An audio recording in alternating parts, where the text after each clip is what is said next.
getting out my paints, and I will show you that in 1 second. So I got my my warms on the upper portion here, and my cools down here. I'm going to add just. Can you raise your volume, please? I cannot, but I think is your volume at max on your end? Yeah. I think as far as volume goes, I don't think I can control that on my end. Maybe I can get ways make the microphone a little bit clearer. Is that better? Can you hear me?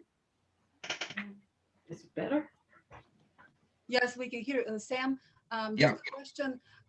Do you have the warm green and a cool green, or just that warm green that we see in the middle? Just the warm green. Okay, thank you. Yeah, I think this is called green oxide by name. So the other green that appears is that bluer green is a phthalo green, and that's a very strong pigment. I don't think we need. I think between this blue, we can add the blue to this green and make it more of a phthalo green. Whereas this green here is going to be used a lot for the greenery. So I like that green because it's just a shortcut where we don't have to mix our yellows and blues. That'll be our go-to green, and then we could add yellow to make it a lighter green, or we could add blue to make it a deeper green. So it's a good intermediate color. Right. Yeah, I got we have a comment says, lovely picture, reminds me of Alice in Wonderland. Yeah, I've always been enamored with these secret garden kind of doors, how they're kind of hidden, they're overgrown, where you get this mixture of man-made and nature, almost like reclaiming it or hiding it. I've always liked that motif. And I think The Secret Garden also, I watched The Secret Garden, the movie. I know it was a book, but I remember seeing the movie and I thought it was such a cool movie.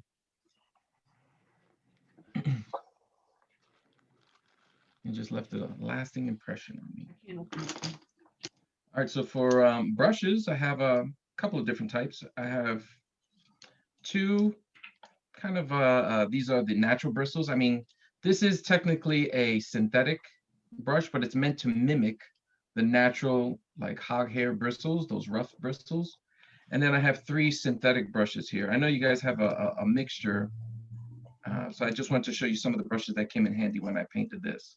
You're gonna pour some of these on your palette? All right, so these are my flats, synthetics, my flat natural bristles, and then I have one synthetic round brush, and that's more for like trying to delineate the leaves and fine tune some of the detail there. If everyone would also, it would do you good to grab a pencil, because I figured we can work through some of the like geometry and the angles in pencil before we paint, just to give you a better overall idea. And I wanted to illustrate how I went about drawing those lines, right, for the door. So here's, let me move my paint. So here's a little sketch that I did just to show you what exactly is going on here. So we have this angle here at the base of the arch, right? And I think these two parallel lines really set off the three-dimensionality. These two parallel lines mixed with these intersecting arches here, we have the front arch, or the inside arch, and then the arch of the door, right? And they kind of meet at the top of the door here. I'm going to show you from scratch how we can go about, doing this. So imagine this sheet of paper is our canvas, right? We're going to leave some space on the left side and the bottom portion of the canvas. And you're going to draw a shallow angle. Maybe, so if by angle, I mean, I'm comparing it. Imagine there's an imaginary horizontal line here. And this angle here, right? If it creates that little bird's mouth here, this angle here, I would say is like maybe 20 degrees. I'm just eyeballing it, just so that your angle isn't too steep, right? We want a nice, shallow angle there. Okay. So that's step number one. The next step is I would try to focus on, we're focusing on this. The first line we're going to draw is this inside arch here. Okay. We're going to worry about the outside arch, like the outside stone arch, meaning the outside of the stone is one line. The inside is the inner line. Okay. And I'm going to call this the door arch. All right. So we have the outside arch, the inside arch, and then the door arch. Those are the three arches that I'll be talking about. Okay. So first, I'm just going to draw, I'm going to leave space here on the left side. I don't want to draw it too close here because then we won't have enough room for the outside arch line. Okay. So the inside arch line is just the letter N. When you come down on the other side, you want to make sure that this line and this line are parallel. Okay. So do your best to make sure that those lines remain parallel. Next, from this corner, I'm going to draw a line like so, just a short little angle. And from this point, I'm going to draw a parallel line to this, like the threshold of the door arch. Okay. So that begins our three-dimensional illusion. Okay. So sorry. Yes. We see two canvases on your screen. That middle line, is this? This is a book. This is a sketchbook. Got it. So we're just. Yeah, just focus on this page here. So this edge here represents the edge of the canvas, right? So this is just the back of the page before it. Okay, so from this corner, right, we've drawn this line inward. We've drawn a parallel to that first angle that we did. And then from this corner, we're going to climb parallel to the outside, to this arch line, right? We're creating the door arch, climb upward, and then at the top, we're going to curve and meet at the top of the arch. Okay, I don't think we have to go much further than this. And this will give us the illusion that there's a corner that we're turning here, right? We're at an angle. So we can see the inside face of this stone wall. We can see the threshold, the front of the door, but the left side of the door is hidden. And then around this, we're going to add another arch.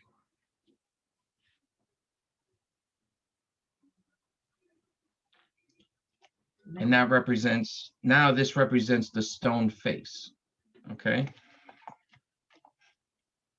Now, when drawing the blocks of stone or when we're painting it, I just want you to keep in mind that the lines of the stone, the angles of the stone change.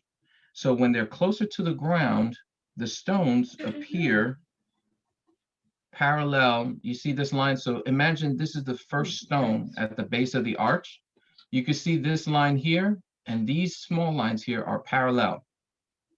Okay, and we're going to keep them parallel as we climb the arch. As we rise to the curve of the arch, right? As some of you may have noticed in arches that you've come across, the lines will begin to change direction. So imagine the arch at the top, the lines become almost vertical. And then in between this vertical line and this horizontal line, you're going to get slight angle changes. Okay. So we're going to go from horizontal and we're going to transition to vertical. And it happens right about where the arch starts to curve. You could start changing the angles of the lines gradually. Now, the cool thing is that you don't have to measure out these stones. They're not all the same size. So if we look at the source material, give me 1 second. So this is our source material here, right? This is our picture. You can see in this corner up here, you can see the angles of the blocks. You see how they're at an angle, right? And then the angle of the blocks down here are more horizontal, right? So these stones, they're very rough cut, and they're not carefully placed, which I like. It plays to our advantage because we can have fun with paint and color and change the texture of those stones pretty easily. What else?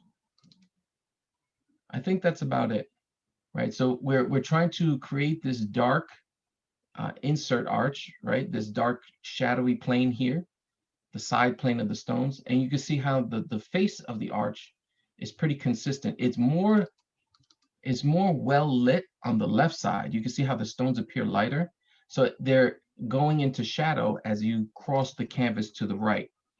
So we're going to keep that in mind when creating our colors and our blending.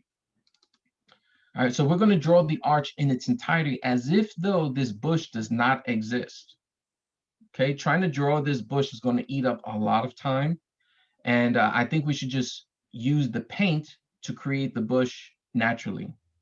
All right, so if everyone would grab their pencil, and if you want to switch to your canvas, we're going to give it a shot. Okay, does everybody have a pencil? If you don't have a pencil and you wish to sketch with your paint, it's a little bit tougher because well, it's just a little bit more difficult to control the brush and the paint and to draw. Constantly have to redip. Whereas the pencil, you can kind of just sketch on through, from beginning to end. So when I'm spacing out on the left-hand side, I want enough room for the face of the arch. Okay, so I definitely want to give myself some room. So I'm gonna kind of mark off my thumb here, and I'll double check with the finished painting. So it's about a thumb's distance, right, from the outside of the arch. So if that's the distance from the outside, imagine to the inside, I would make it my whole thumb. Okay, so outside of the arch, your first digit of your thumb, the inside of the arch, your entire thumb. All right, so it's a good starting point. So I'm going to make this the beginning of my arch. Next, I'm going to put the angle that I'm creating.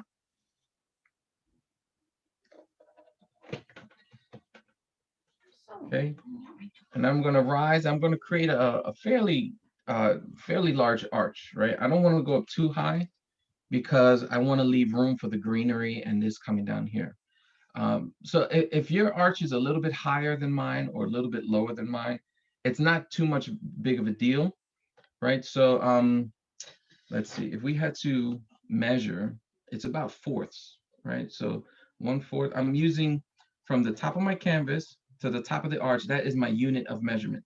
So my fingers are going to stay this distance. I'm going to measure how high. So it's 1, 2, 3, 4. So the top greenery is about 1/4 of my canvas. Okay, 1/4, 2/4, 3/4, 4/4.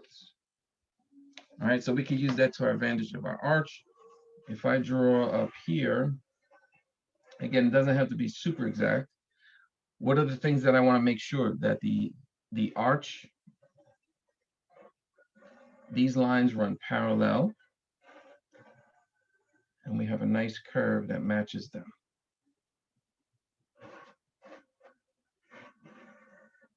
If I was to measure this, if it's close to 1/4, then I'm in the right realm. If you have too much distance here, maybe redraw your arch a little bit higher. If it's too high, right? If you only have this much space and it's, much less than 1/4, then you could lower your arch.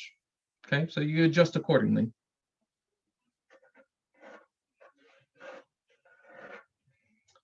Okay, well,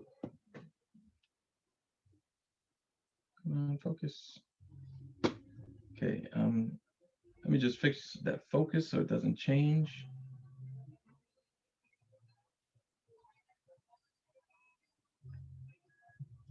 Okay, all right.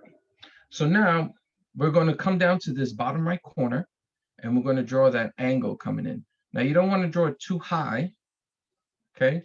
So you want to come in maybe about 45-degree angle.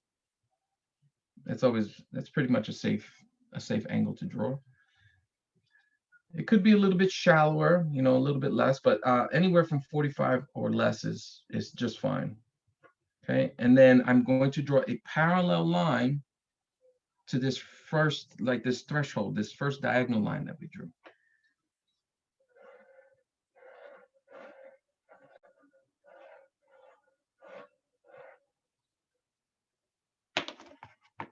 It's kind of hard to draw on an angle. Okay, now connecting this line and this line creates a little corner here. And from this corner, we're going to climb, right? We're going to draw vertically and parallel to this line here. Okay, so we have two parallels climbing here, but they will intersect at the top of the arch. Okay, don't carry that arch too far underneath, because it's going to alter the illusion that that there's three-dimensionality, right? So we can't see underneath this arch, as in here, right? We're turning in space, so the underside of this arch is obscured. If you were to continue this line too far, you're saying that I can look underneath a side that in reality I really cannot. Okay, so I wouldn't continue that arch anywhere past the midpoint of this arch. So I'm going to climb vertically, parallel, and then I'm going to have those two angles meet at the top.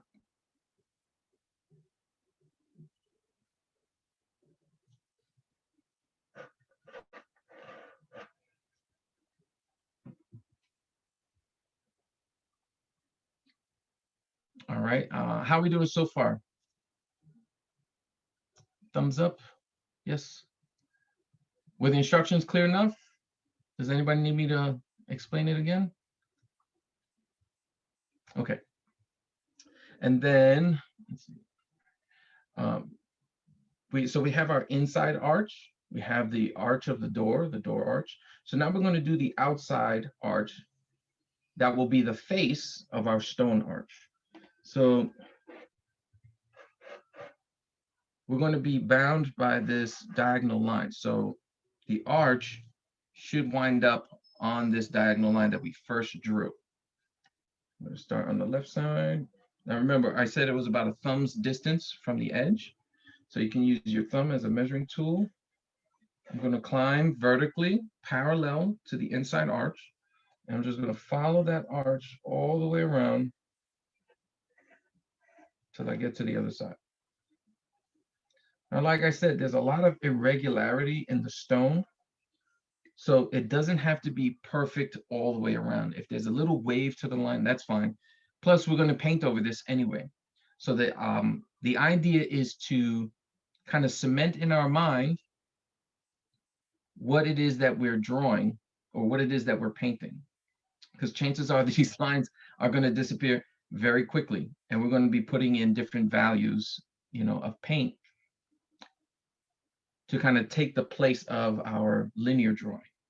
So we're going to create the three-dimensionality with paint, very quickly, but the pencil is there to kind of make a mental note in your mind of what it is that you are looking at. Okay, so remember those planes. We have the front plane of the door, the side plane of the stone, and then the front plane of the arch.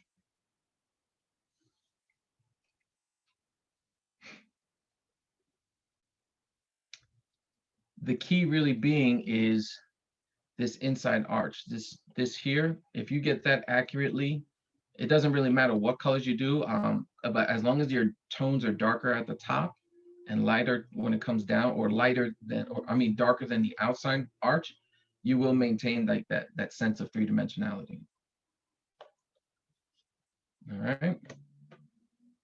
All right, cool.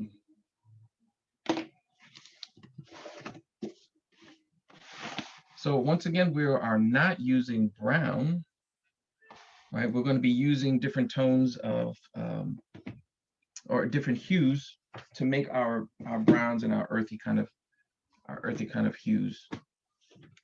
All right, so I'm going to use the full range of the warm colors. So we have yellow, magenta, red. And then for our cools, we have that green oxide. So it's not that deep phthalo green. We have blue and we have black. So we'll be adding blue and black to this green to make our darker greens.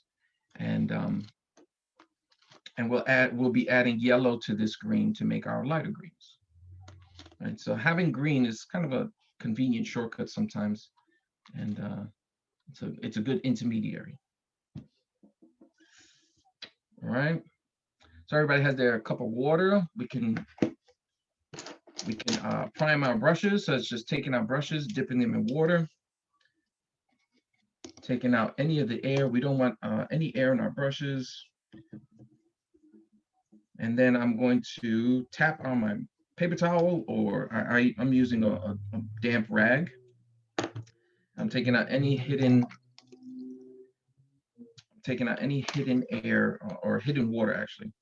So water is great. It is our friend to a certain degree. We don't want to add a ton of water to our paints because it will diminish the bond of our paint, right? So acrylics, they're water cleanup. They are not meant to be mixed with water per se. I guess the caveat to that is when the paints start to dry on the canvas, sometimes you'll form a skin, right? Or if you mix a color and it starts to skin over and it dries fairly quickly, you can add just a little drop of water. Like the recommendation is never add more than 25% water to the paints, because then they won't properly bond. All right. Let's see. So while you guys are finalizing your sketch, I wanted to show you the progression. I actually wised up a little bit and I took some progression shots of the painting. So this is the picture that I found, and I really liked it. So what we have here on the left side is it's definitely much more well lit on the left side, and then as you move to the right, it proceeds to shadow, right? With the exception of the bush. The bush receives a good portion of light on the left side, and then you can see that also recedes into shadow. So we have this lit bush in front of this shadowy kind of doorway also, and I really like that kind of that layering of lights and darks. So there you could see my drawing, my linear drawing. And then I started to lay in my, I apologize for the lights. The top of the canvas, the light hits and it gets very kind of blown out, and what is that called? Like reflective. So you can see on the bottom, I mixed some browns, which are my yellow, reds, magentas, and a little bit of green to make these brown shades. And then I use my green oxide to fill in the greenery around. And then I add a little bit of blue to create this shadowy edges, and the yellow green to create the bush. So you can see there's not a whole lot of delineation. There's not a lot of line work. It's very simple tones, and I'm just trying to map out where my lights and darks are. Then I added my my door values. So I know the stone is pretty much the warmest thing in the painting. You can see all these warm tones in the stone. So I wanted my base to be kind of warm. I could always add layers on top to change the colors, and so that's why it's one kind of unifying warm hue. Okay, and you can see I scratched it in.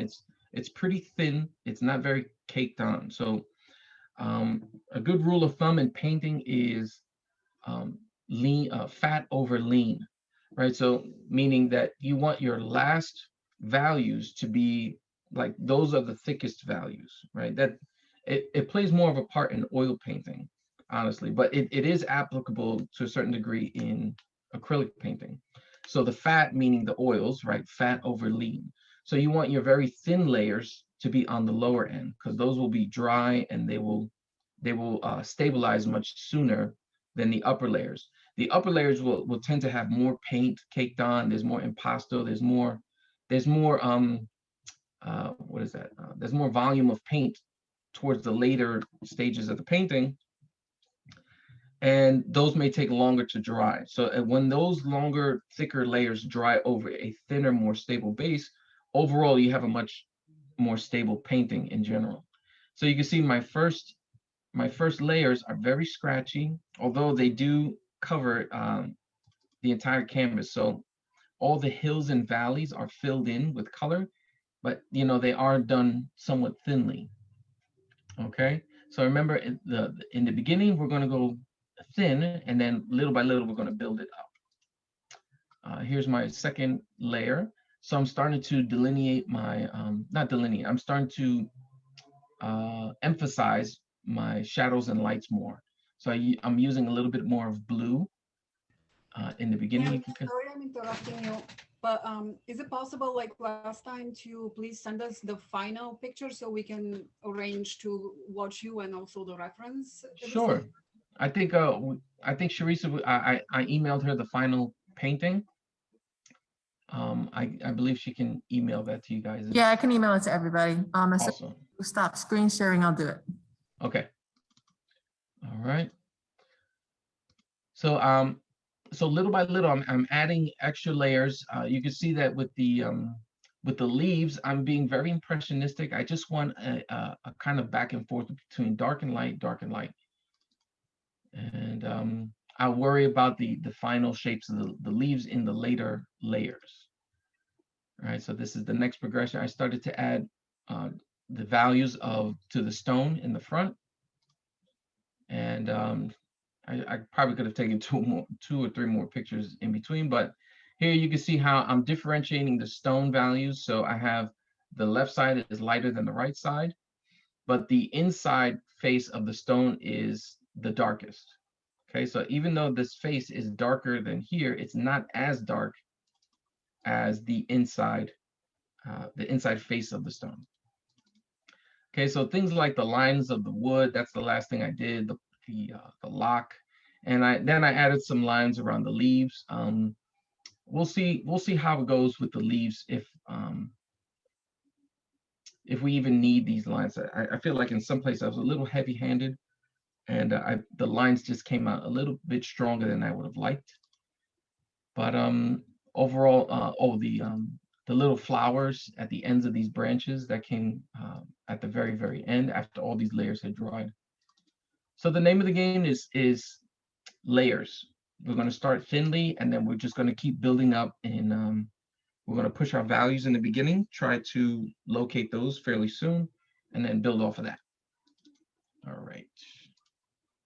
All right. So let's start with our first colors here. All right, so I'm going to take my my medium brush here. This is a natural bristle brush. All right, so these are real hairs, and they're great for like the primary scratching in. So although I love my synthetic brushes, but I always feel like the first primary laying, you can't beat the natural bristles. They're just a little bit tougher, and they can, you know, push the paint around just a little bit better. All right, so I'm going to work on the arch first. So I want a nice warm tone. So let's start with, we don't have browns, right? But we know that complementary colors, when they mix, depending on how much you put of each, can make either a neutral gray, or we can make brown, right? So our primaries, yellow, red, and blue, we know we can make a pretty good brown. But I feel like green is already yellow and blue put together. So using green is kind of a shortcut to finding brown. Okay, so I'm going to take some green. I'm going to take some magenta. I'm going to mix that up.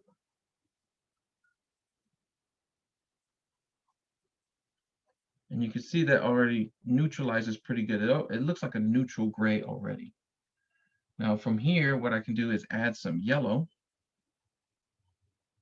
And the yellow will warm it up to make kind of a nice brown. So Sam, a question Yes. about paint colors and mixing. Mhm. Would you recommend for beginners that we do more mixing, or is it good to like invest in some, a more extensive set of colors? I'm always hesitant to using more colors, although they're like a brown. Like if we had another brown color here, that could be helpful to us, cut some time. But as far as color harmony and harmonizing, everything on the painting, if you're making colors from the same amount of colors, right? From these same colors, they will always work together because they're all related to each other. If you use, the more paints that you add, the more variables you add to your painting, right? So the colors may appear a little bit more jarring, and they may not harmonize quite as well because they're not related to each other. Does that make sense? Yeah, it does. And I was thinking more for the, to learn colors also, that it's probably better to keep it simple and it'll help the beginner to. Sure. That's my 'cause philosophy. That's the one that I found the most useful as far as color harmonizing. That's the one that a lot of teachers recommend also. But then again, there are special colors out there, like I think turquoise light blue. There's just like no way you're gonna mix this color. So sometimes if you need a color, you can add it. And, but for the most part, I'd like to mix the colors myself. Thank you. Uh-oh, what's going on here? All right. Okay. All right. So let's switch. So this is my light brown color. I'm going to switch over here, and I'm going to just scrape that into the front face of my arch.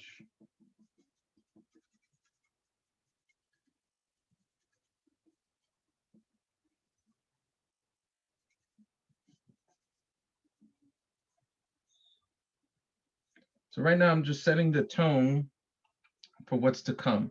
I'm making this this is like an intermediate brown, meaning that I can go lighter and darker from this particular hue.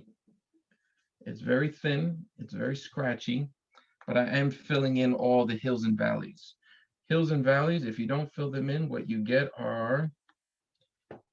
these sporadic white dots, meaning that you're getting the top of the fabric, right? Canvas is just fabric, but you're not getting the valley of it, right? So it's just interwoven pieces of,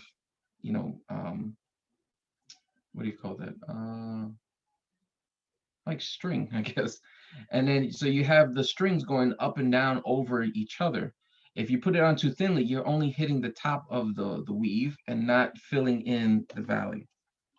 So if you get any white dots, that's the reason. You just need a little bit more paint and maybe a little bit more oomph when trying to scratch that paint into those valleys. So I ran out of paint, gonna mix some more.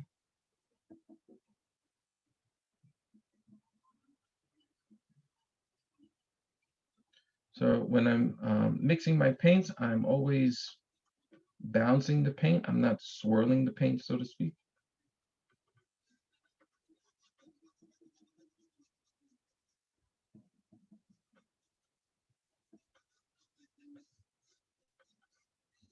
Okay. Now to set the tone for the inside of the arch, right? So we have this brown here that we've mixed magenta, green, and a little bit of yellow. Now we know that blue is also a component of green. So I can actually take a little bit of blue, right? When I say a little bit, just a little bit. I can add it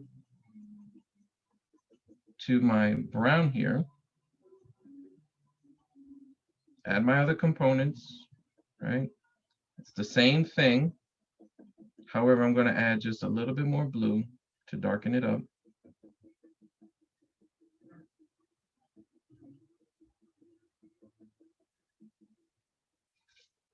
Okay, and then we can apply that to the inside of the arch. So at the top of the arch, right? It's much thinner. So I'm using the knife edge of my paintbrush, right?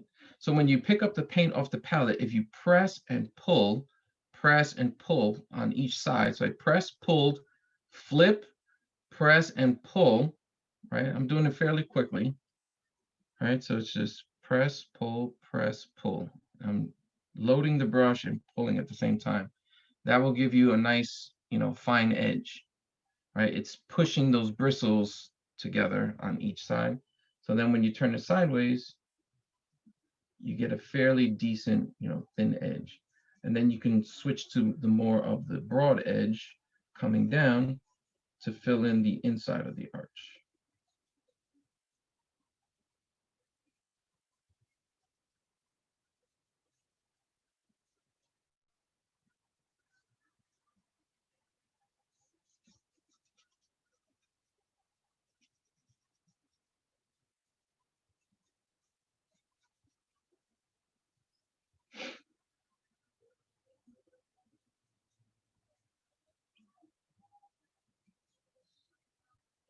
Okay.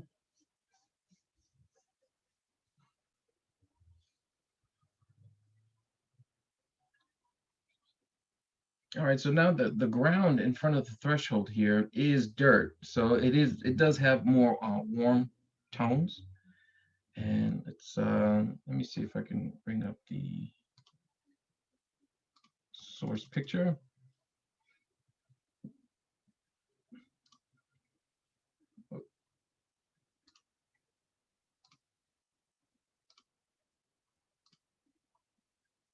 Right, so you can see right at the threshold, we have these browns here, and they're pretty similar to the browns on the inside of the arch. So we can use that color that we use for the inside of the arch, right? I would even add, so we have magenta, green, a little bit of yellow. We have blue. Let's add a little bit of red in there also. All right, so we got pretty much all the colors going except black.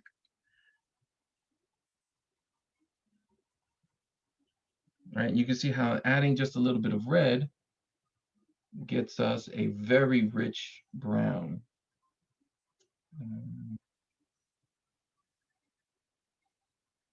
Okay, so switching back to in front of the arch. So in front of the arch, I don't have to be too careful. I'm just going to kind of arbitrarily paint some brown paint here, just in front of the doorway. I don't have to go too crazy with this because I know the arch is surrounded by greenery, right? So I'm just trying to lay some foundation work for the areas that are a little bit more bare.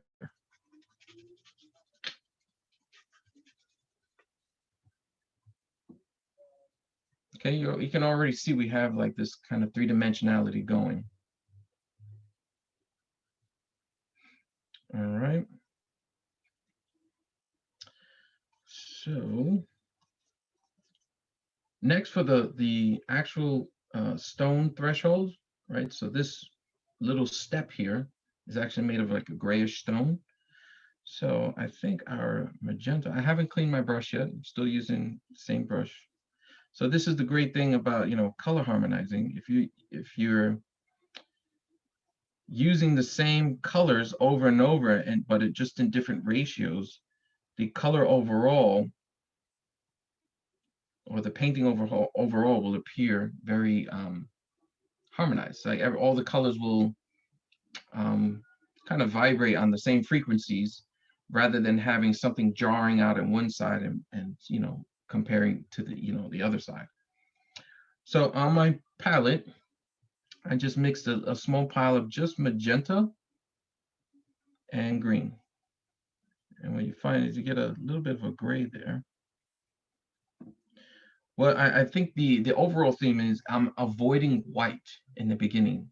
I think one of the something that gets artists into kind of like a pickle pretty early on is adding white too early. White is more for our opaque layers, and opaque is meant to, rapidly reflect the light, right?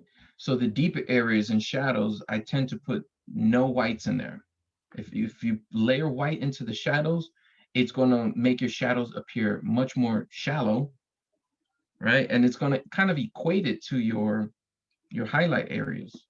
You want to differentiate those. So the deeper shadowy areas, I would put 0 white paint in there, and we can always work with, you know, the yellows and magentas for lighter tones.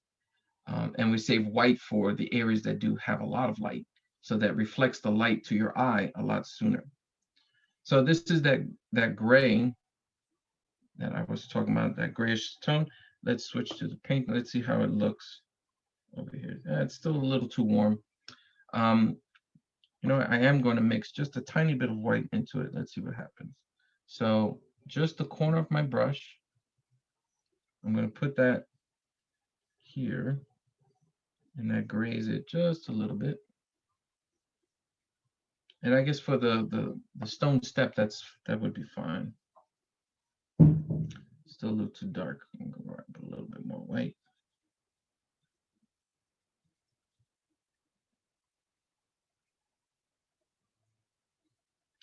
We can always switch this tone out later. But it's a good foundation for now. All right. All right, so now I'm gonna officially clean this brush, because the door is that nice blue turquoisey kind of color. So I'm gonna take my dark blue and some green. I'm always taking my paint from the edge.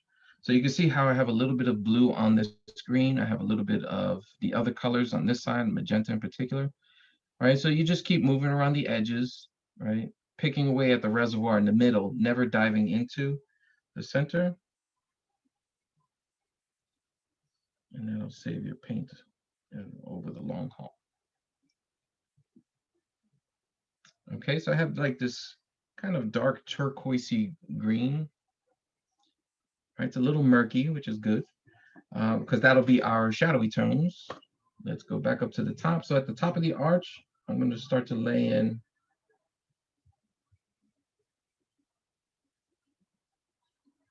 my color. So here you can really cut into, if you painted the arch a little too far, right? If we pass that midpoint, remember we said there was a midpoint at the arch. So if the inside face of the stone cuts too far to the left, you can use this dark tone to really cut back into your upper arch and reduce the size of that arch at the top. So it really looks like it's disappearing, right? That inside face, like it's no longer visible. And again, this is irregular stone, so your lines don't have to be laser, laser straight. So we can have a lot of fun with this.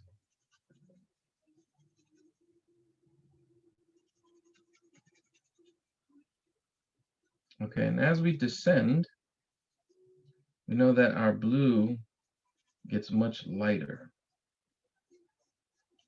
All right, so let me try to, I'm going to share my screen. Oh boy.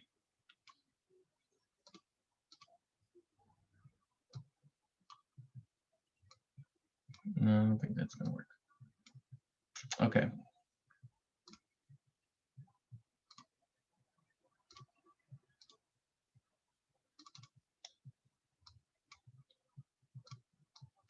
So at the top of the the door, as we descend, we start with these much darker, deeper values.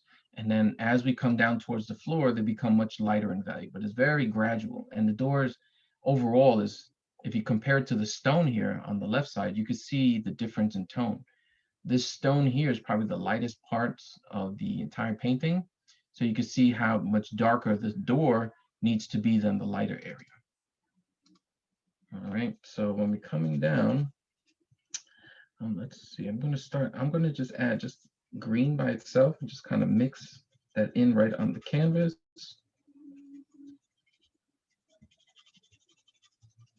And the color that makes green appear lighter right? Well, there's two, but only one of them is the actual component of green is yellow. Yellow has a translucency that we want to kind of maintain. So I'm going to pick up yellow.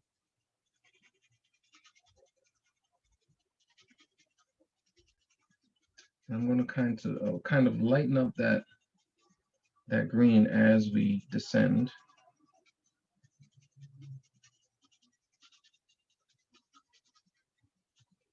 You can see I'm filling it very thinly. You can see it's very scratchy. And that's okay for the beginning.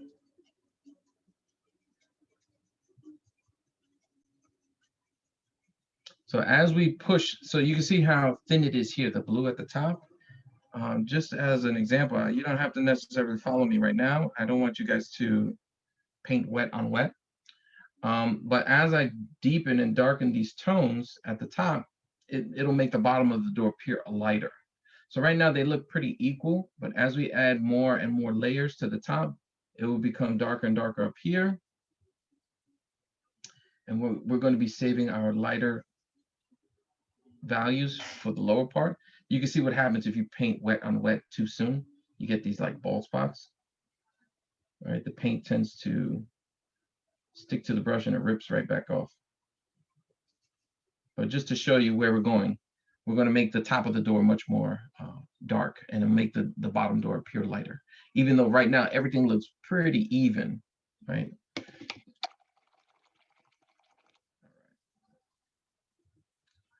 So I feel like, yeah, so and does anyone have any questions? How are we doing so far? Does everybody have their arch, their door, and the threshold? Yes. All right, so we're going to begin on the rest of the painting. Let's see, let's go to our first progression shot again.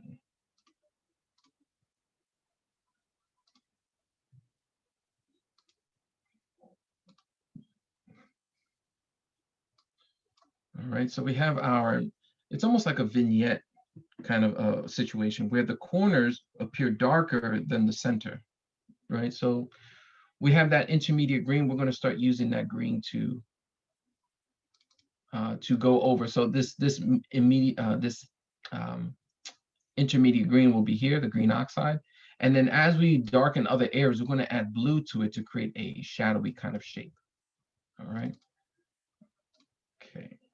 So picking up green, just green by itself here. Let's start to add some greenery to our painting. So it's pretty easy on this side.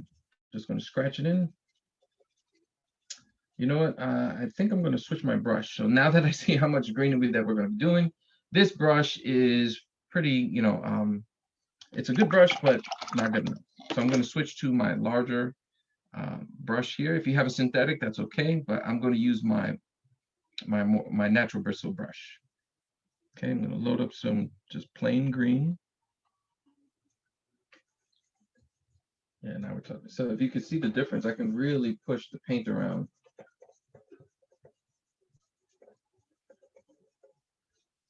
And what I like to do with my brushes, I really like to push the paint in multiple directions. So it's not just up, down, up, down, up, down, left, right, left, right.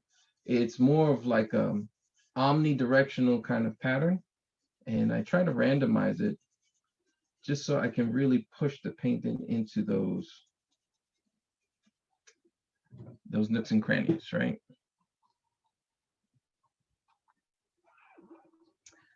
And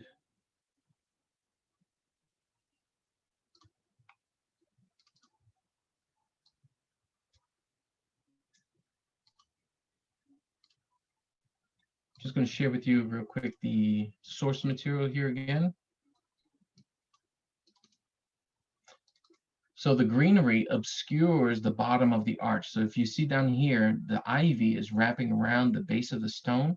So it's okay to paint with your green paint around the arch because a good deal of it is obscured. So we are going to begin that process. So around here by the base of the arch, your greenery can cover some of that. If some of your greenery starts to cover the arch at the outer line, that's fine too, because the plants are kind of taking, they're taking back this space. So that everything is becoming overgrown.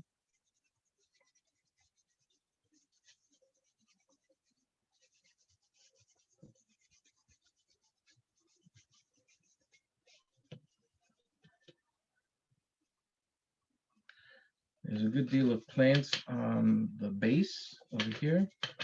So anywhere that your threshold is, right, this dirt kind of path that's being overgrown with greenery, you want the greenery to meet wherever you ended off with the brown.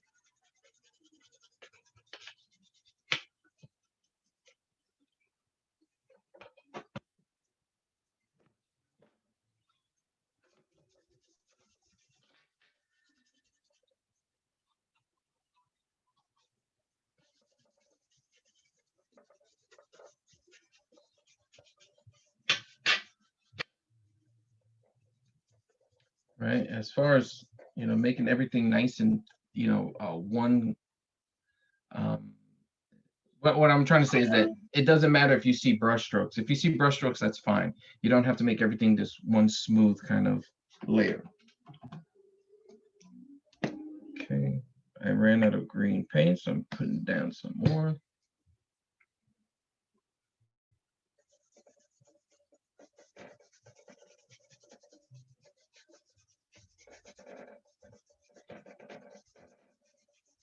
I guess a good rule of thumb when it comes to painting, try to cover the entire canvas as quickly as possible. All right, you want to move through your decisions as quickly as you can. I mean, you do want to think about what you're going to do before you do it, but once you decide, commit, right? Cover that canvas.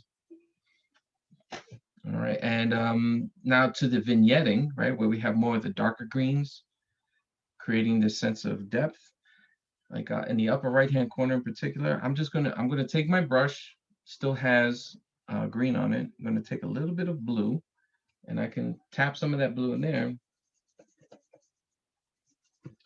and I can darken that corner up a bit. Right? If it's dry, then your blue will be too strong. So you might even want to pick up some green. Okay. Take a little bit of blue, not too much. And then we can find our shadowy areas, right? So we know that we have the green on there already. It's going to mix with the blue and create a darker green. And that's a precaution if you painted your greens very thinly and it's already dry. And if you pick up blue by itself and it doesn't automatically mix in there, you would have to pick up green again with the blue and then mix it that way. Oops. So going back to our picture.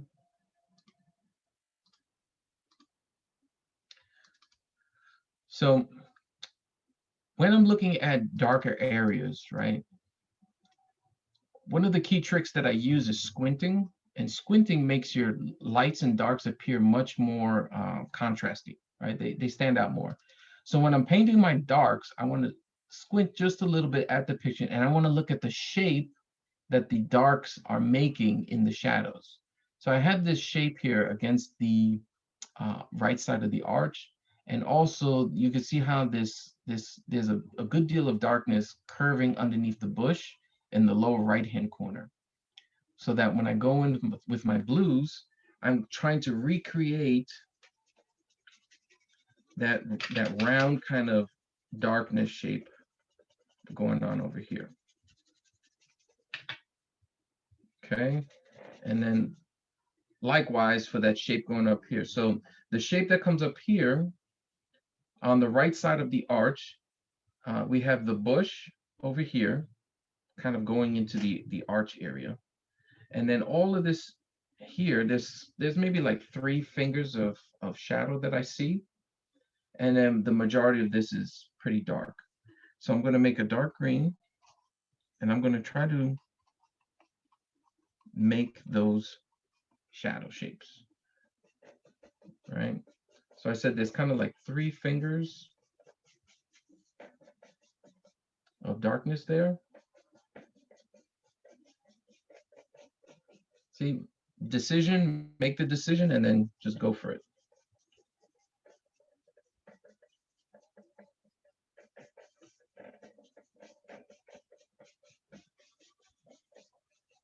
I think when you focus on the effects of light and what's actually, not necessarily trying to draw the bush or draw the arch. It's find the lights, find the darks, and find some, an appropriate amount of, hue or color in that area, and then lay it in, and then you assess. You look back and you see what's happening there. All right, going back to the picture.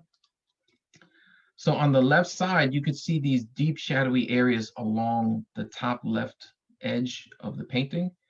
And these shadows make this branch that's climbing over the stone seem much more 3-dimensional. So these shadows, this shadow shape here, it's kind of like a long sliver, and then it aims into the arch, maybe about at the midpoint. So this sliver of dark paint that kind of bends toward the arch, midway down the arch, that's something else that I'm going to lay in. Okay, so same combination, my blue with my green oxide. I'm going to come down on the left side, and I'm going to draw a shadow shape that's bending halfway down the arch, and it should look something like that.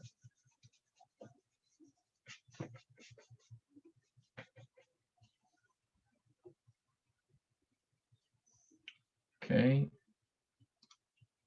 and one more time. So here's that halfway point down the arch, and you can see we have a repeating theme here at the base of the arch. So we have another bit of ivy curving towards the base of the arch. And notice that it's almost more useful to look at the picture from a distance, so you're not overwhelmed by the detail. Every time I zoom in, right? Oops, what did I do? Hold on one second. Sorry about that. I think I accidentally deleted my picture.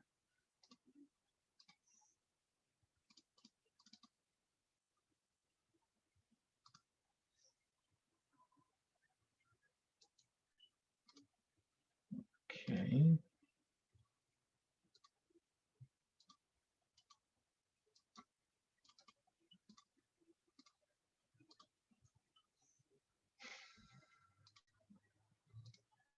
Okay.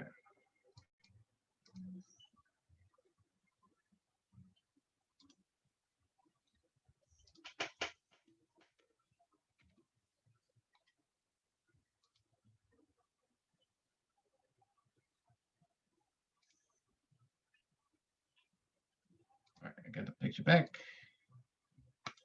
All right. So you can see the repeating theme of the shadow arching into the base of the arch here. So we have that first kind of curved branch of greenery, and then we have a second one. So we have kind of like a repeating pattern there. So down here, I'm going to lay in some more shadowy kind of green for that area. All right, I think those are our major areas of greenery. Oh, we have the greenery that kind of comes down over the center of the arch. So I'm just gonna, I just cleaned off my brush.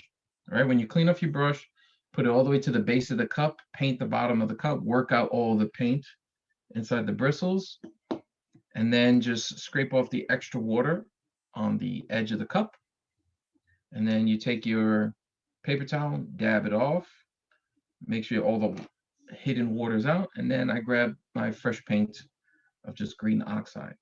So we have that little bit of greenery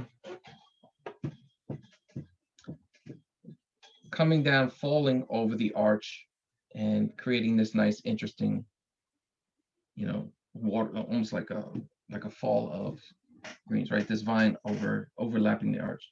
So we can put that in, right? It's about, if this is the center of the arch, it's just off center for our main section. So just off center, our main section, just going to lay in some green. All right, now it's kind of getting lost in the darkness that was there beforehand. But as we build up the values, it'll be, it'll stand out more. And we have another little vine next to it. And some greenery overlapping our arch at the top. So you can you get a good sense of how translucent these colors are once you start overlapping them. So it looks like I'm painting with cellophane right now. In person, I can see these shapes pretty well, but on the camera, it almost looks like they're not there, right? If it wasn't for the arch showing that I put paint there, it wouldn't even look like a real shape. So this is the basic shape that I'm trying to create. It might differ on yours just a little bit. That's fine. And all of our paintings are going to be just a little bit different. All right. So now we're going to, let's see our next progression shot. How are we doing on time? 2:06. So we're in this zone now. We're going to start to put in more kind of lights and darks as, when it comes to the leaves. First things first, we're going to place in some of our dark greens, okay? We can always overlap with our more opaque colors. So once we start adding white to green, we can overlap these darks pretty easily and make our leaf shapes that way. But the first thing that we want to establish are our shadows, and our shadows do not have white in them. So we want to put those first. Remember, white is like an eraser. Anytime you add white, it erases, it pretty much covers everything. Think of like whiteout, right? So that's why we want to lay in our darks now, because we can't put them in later over the white. Our darks, even though they are a much darker value, they are somewhat translucent. Okay, so to mix our color, we're going to stick with our green. I switched to my medium brush here. Whether it's natural bristle or synthetic doesn't really matter. It's just our smaller version. So this is my big brush. This is like my medium-sized brush. I have my medium green there, my intermediate green oxide. I'm going to add blue to it. But right now, this looks too jarring. All right, so I want to knock this down a little bit with a little bit of red. Okay, so just a little touch of red. And you can see, I'm going to add a little bit more, that it makes more of kind of like a hunter green. All right, so try to cut down the glare some. All right, so before we had a very jarring green. So just the green oxide with the blue, the phthalo blue, it makes a very bright green, right? So once you add red to that green, it kind of neutralizes it a little bit, and it makes more of a hunter green. Okay, so we're still harmonizing our colors, or we're making our other colors with, a limited palette, and that's going to make everything work well together. So now I'm going to focus on kind of creating these shadowy kind of voids, right? So we're painting the absence of light now, okay? What am I doing right now? I'm twisting my brush. You guys see this twist that I'm doing? I'm tapping my brush, not just in one direction. I'm tapping to the left, tapping to the right, okay? And I'm twisting my brush to to create these natural looking voids. right? I'm trying to vary the pattern because it's really hard to try to, capture all the chaotic kind of, natural growth. The only way I can do that is to mimic randomness to the best of my ability, and that's kind of tapping in multiple different areas in different directions, twisting the brush. I'm pulling certain ways. I'm pulling left, I'm pulling right. Sometimes I'm pushing up. What you don't want to do is become very predictable. So think of like a staccato, right? Staccato beat, bump, bump, bump, bump, right? So if you're painting in, a very rhythmic pattern, you are going to get a very rhythmic pattern, okay? It's going to look very unnatural. This is one of the more difficult things to kind of really focus on, because I think this is the natural feeling of the natural kind of cadence that our hand wants to take, right? So it's I think it must have something to do with our heartbeat, where it's very steady, very, very even, right? So we kind of just fall into these rhythms. So if you want to break the rhythm, think of, hitting the gas pedal, like accelerating very fast and then slowing down. So if I'm tapping very quickly and randomly, and then I go to another location a little bit more slowly, right? And then I tap a little bit more chaotically there, and I jump. Don't stay in one area for too long. If you run out of paint, make some more paint like I just did. Don't forget to add red to this mixture of green. So it's your green oxide, your phthalo blue, and a little bit of red. And that should get you a nice deep green, shadowy green. Okay, so let's go to our source material again. So you can see on these leaves to the left, there's a lot of jagged edges. So only concentrate on the shadowy shapes. Don't look at the shape of the leaf. So we're talking about positive space and negative space. So the shadows represent the negative space. That's the shape that the leaves create around the leaf, okay? So just be aware of how jagged they are, and that's why the randomness of the brush strokes will really help, because we want our leaves to have more of a regular shape, and you want the shadowy shapes to have more of an irregular shape, right? The shadow shapes are very jagged and very random looking, whereas the leaves are very orderly, they're very rounded or, pointy, and they have a particular look, okay? So you want to try to create jaggedness. And later on, we'll be able to create more of the positive shapes when we start to switch to our leaf shapes. Okay, so we're creating variety.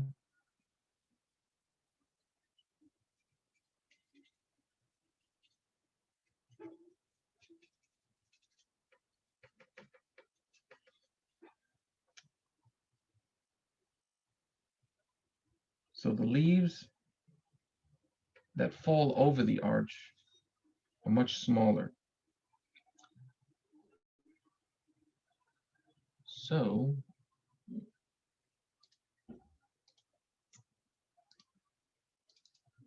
you can see how the jagged marks here in these leaves, it's much smaller than the more mature, larger leaves around the arch.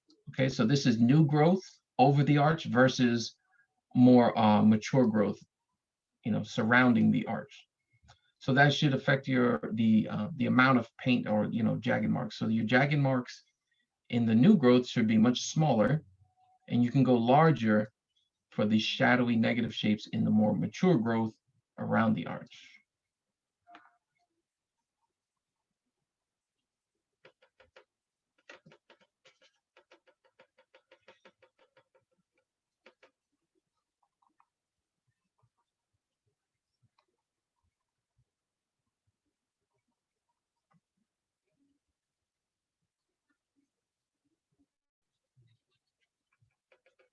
And we're only using the photo as inspiration. We're not really a slave to the photo reference. Because within the time given, it's just beyond the scope of what we're doing here. This is more impressionistic, right? I'm trying to maintain my fingers of shadow here, right? I want these two areas to have some lightness to them because there is some overhanging growth. There's some deep shadowy growth here, and then you have your lighter, you know, new growth hanging over the top. So those fingers that we created of shadow, we want to kind of maintain those. You can put another layer of that deep paint that we're painting with now in there, and then slightly tap over it to kind of break up, you know, to break up. You don't want it to be one big solid mass there.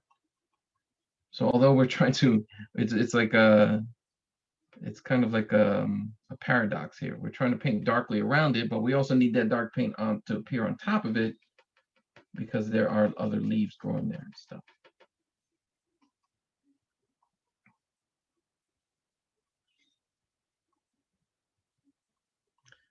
So that's a good lesson in kind of learning to push your values, right? What do I mean by that? So although in the beginning, we identified our shadowy shapes, that was not the final, that wasn't the final layer, right? So as you're painting other things and you're going from a less general to more specific kind of range of lights and darks, you're going to have to push your darks, meaning you make your darks darker, right? So that makes your light areas pop out even more, right? Because right now you can see the difference is pretty clear after my second layer of darks, how off our shadows were. In the beginning, this was the darkest part of our canvas, right? As you can see here. But as I lay in the other kinds of, the other kinds of tones, this becomes lighter and lighter and lighter. So we have to push it further and further into the shadows.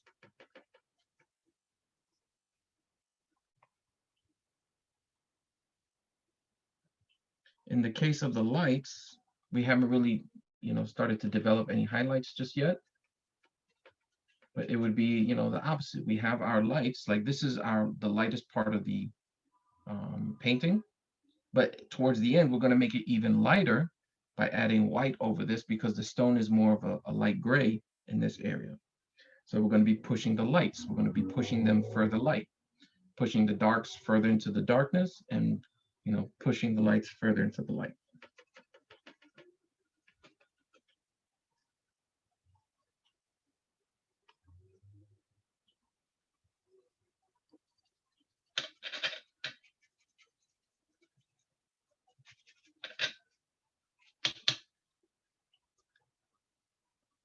Okay.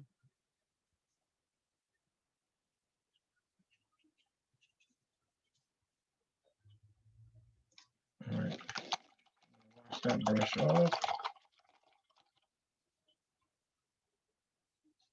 Let's see, what time is it? It is 2:18. I'm going to take a quick break for about 3 minutes. If you guys want to refresh your coffee, heat it up.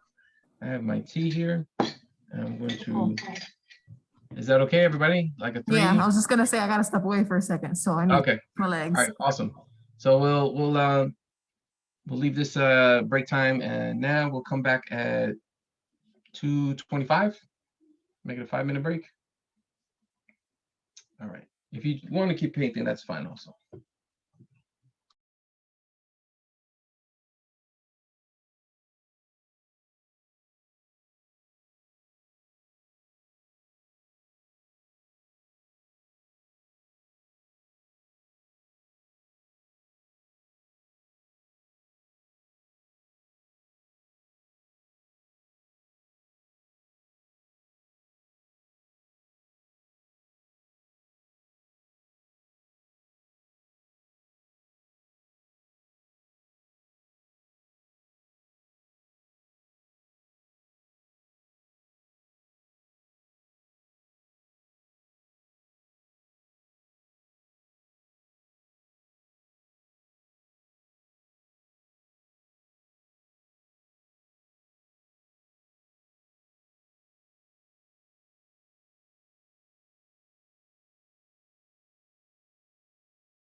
right, and we're back. So just a little comparison of where we're going and where we're at, where we're going, where we are at. So I think the next thing we have to prioritize is this bush here. We just have a giant void there, right? So I think I want to get some greenery there going. All right, so how we doing? Is everybody back? Yes, no, maybe so.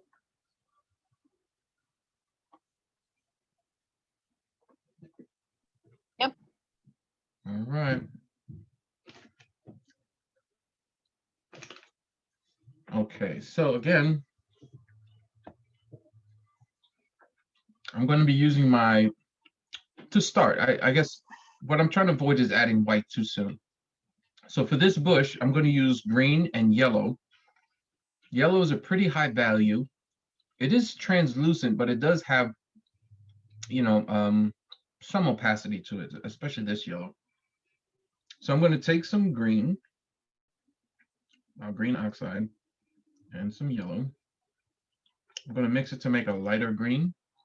I really want it to stand out against these the other values around it and hues that we've already used. So let's try it out. Yeah, so all right, it's standing out pretty well. And we go to our previous painting.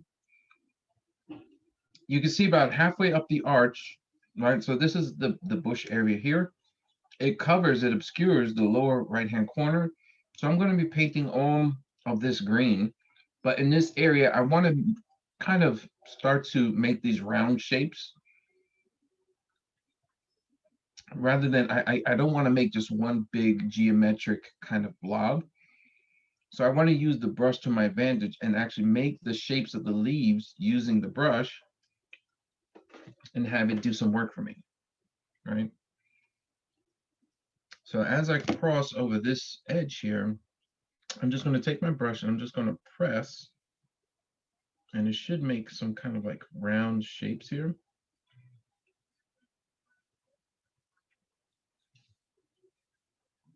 I'm going to pick up some more paint.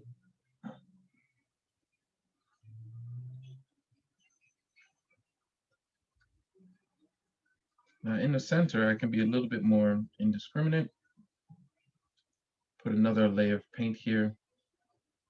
But again, once I get to those dark values, I want to press the brush, spread out the bristles a little bit. Just, approach. I'm going to press, and then I'm going to leave away. Maybe press and pull, press and pull.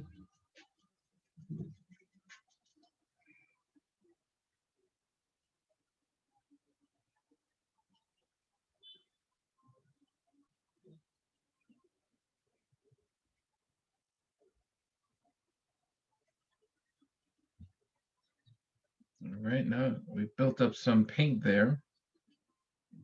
All right, we got that kind of going for us now. Now, as we proceed, all right, we're going to leave this alone that it dry. But as we proceed, we can start adding lighter tones and darker tones. We can push the recesses with the darker tones, and we can pull out the lighter leaves, right? So the light leaves will be denoted here, and then those recesses will be the negative shapes around the leaves, making it look like the bush has depth. Okay. So now that we've established this light green here, I think we're going to start to introduce it to other parts of painting, right? So here we have that vine that's kind of creeping over this lower right-hand portion. So we're going to stick to that same kind of randomness that we were working on before, except now we're going to do it only on the light portions that we see. Don't put this into the shadowy areas because that's going to destroy the shadowy shapes. So any kind of light regions that we've created, that's what this paint is for. And all I mixed was the yellow and the green to make this lighter green. Okay, still not adding any white just yet.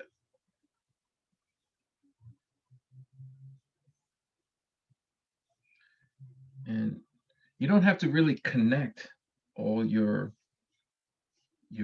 strokes. So I'm just tapping, tapping, tapping, and moving along and trying to create some visual interest with the edges of the paint. Okay, so here now I'm what is that called? I'm aiming for the light areas on purpose.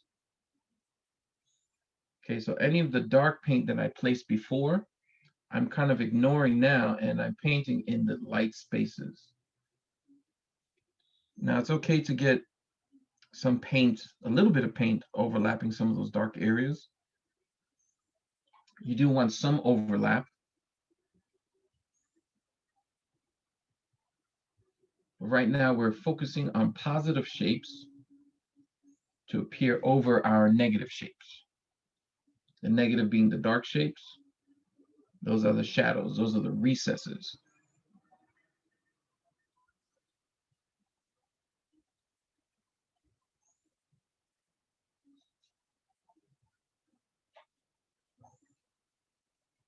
So now we're starting to slow down a little bit, right? Being more deliberate.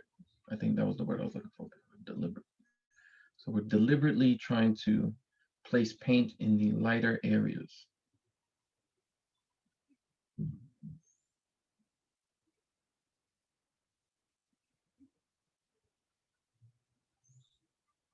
Now I am placing some of this light paint on the darker vignette areas, but I'm pressing very softly. I just want a hint of, lighter paint there. I don't want it to be, too prevalent, right? The more paint you put in the dark areas, the less of a recess it will seem. So maybe I can zoom in on this corner.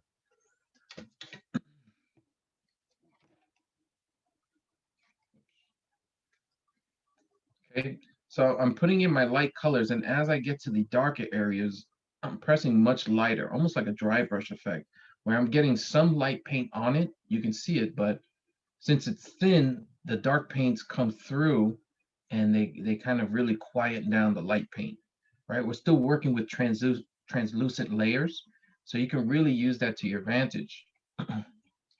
So this is my untouched area, right? This is just our first thin layer, right? Just our green oxide by itself. That's why it was a good even ground to start on. Because once we put the darks on it, you can see how the greens stick out. And then I'm taking this green yellow mixture and I'm finding my lighter areas and I'm adding just another, like a punch of green, just to give it a little bit more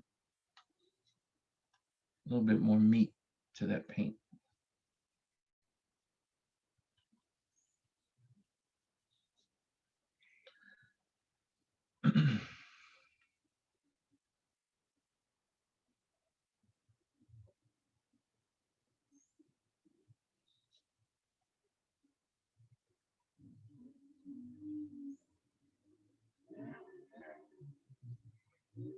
So for the overhanging plants,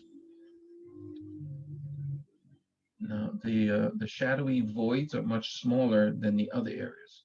So we don't want to put big blobs of paint on this. We said it's new growth, right? And the new growth, the leaves are very small.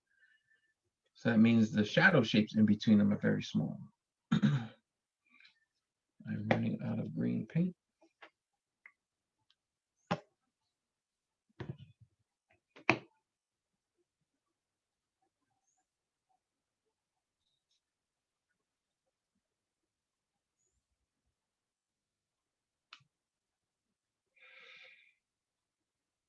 Okay, continuing tapping.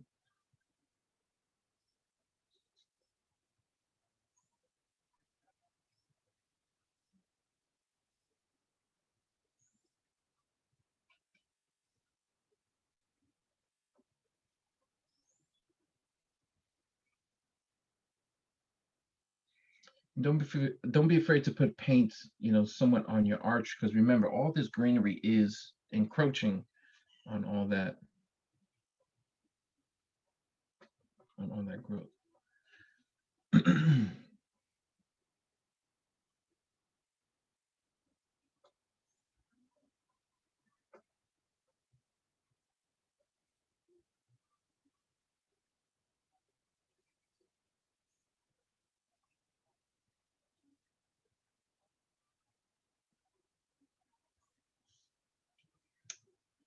Okay,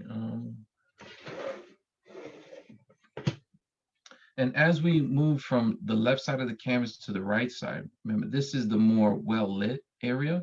So we want to let the light kind of trail off and let the shadowy side, prevail on that side of the canvas. So as I'm moving with my light green to that side, I want it to be less and less, I want the strokes to be less and less concentrated together. Right? As we move to the right side, we want the scarcity of light to kind of, be seen. So I'm being much more selective on this side. I'm really trying to just focus on the light areas that I created.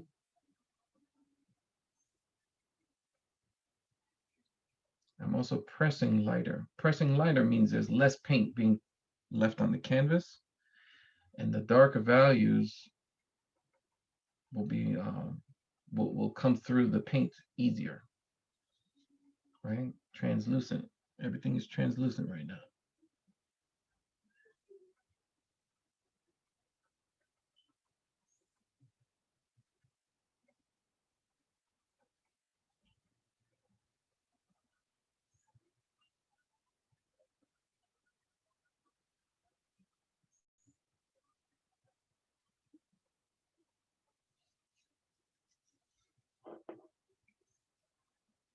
How's everybody doing on their end?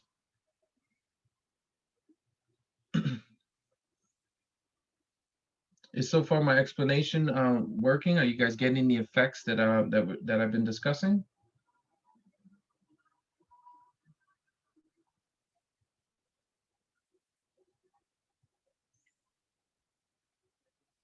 I think everybody's too busy painting. I'll say yes for everybody, Sam. Okay. All right, so I'm looking at my original. All right.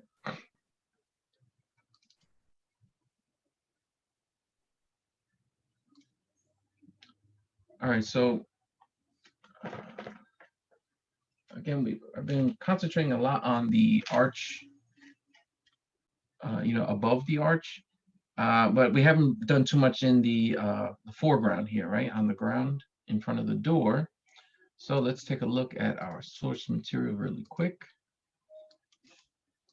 So what we have here is a lot of overgrown grass. So you can kind of see what kind of strokes you would need to recreate that. So it's just, you put your canvas, you put your brush on the canvas and you flick upwards.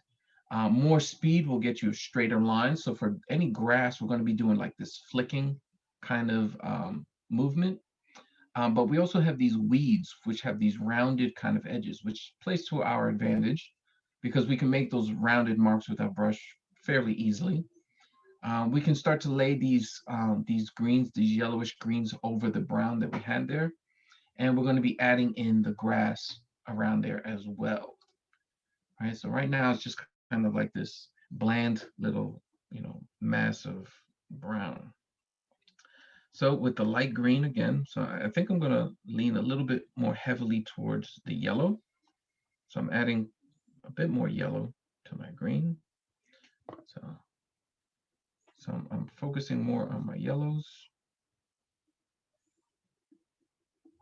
because I want them to appear as, different green from the ivy, right? So this would be the green ivy, and then down here where there's, grass and stuff, I would make maybe a brighter green. And these marks are overlapping the shadows.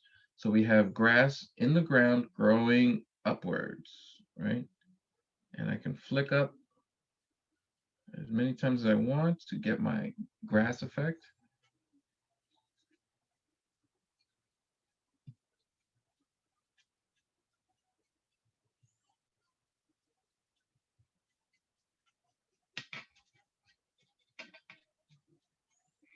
Now, it shows up pretty well here on the shadowy areas, but not so much here in the middle, right? These tones, these values are so even that they just kind of, you know, disappear inside one another. So what we can do is, let's see. Yeah, like I said, I still don't want to add too much. I don't want to add any white at this point, right? All right, so I'm just going to add a little bit more green.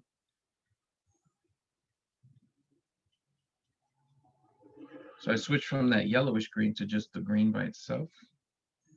And we'll see how layering that helps.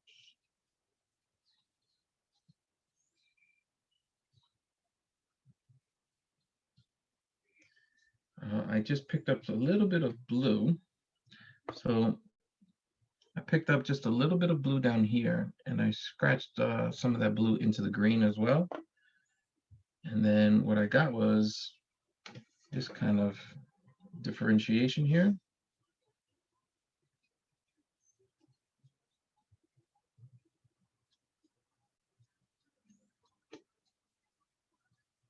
So we can keep going back and forth between our yellow green, regular green, and blue green, and it all helps to create this variety of greens down below. So we're relying on hue and tone to kind of break up the ground there.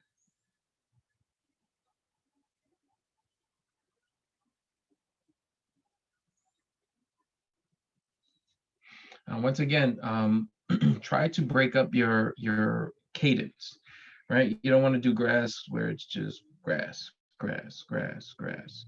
New lines, almost like typing on a typewriter, old school typewriter, where you do a line of grass, cha-ching, you hit the return, and then you do another line of grass, cha-ching, right? You kind of want to work in different areas, different hues. I'm using my yellow green in some areas. Where I feel like I could use a little bit of darker green. I'm experimenting. And what you do, you get this nice kind of exchange of, you know, this nice variation of colors working against each other. They're all similar, but they're all, you know, they're also different. They're just different enough to break up and create some variety there. And as far as the weeds go, I picked up my brush. I picked up a little bit of that blue or green, because I know just the green by itself is a little too similar to this brown and just kind of gets lost. So I'm just going to create some rounded leaf shapes like so.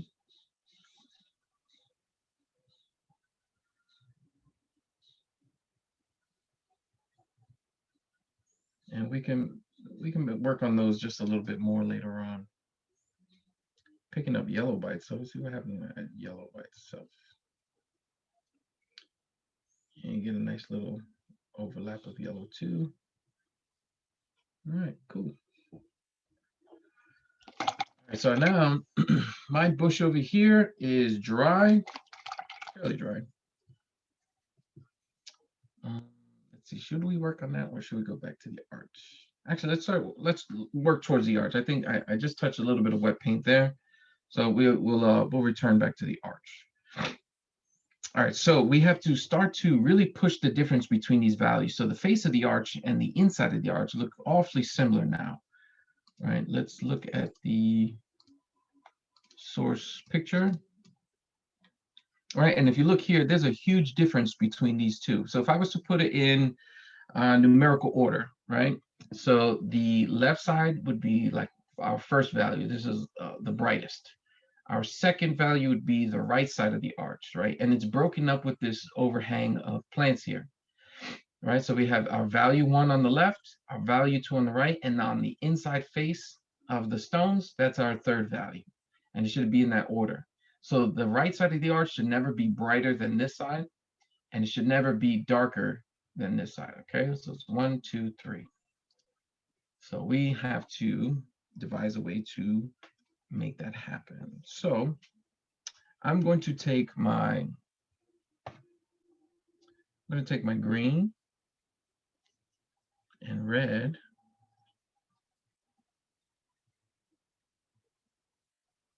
make a kind of like an earthy brown.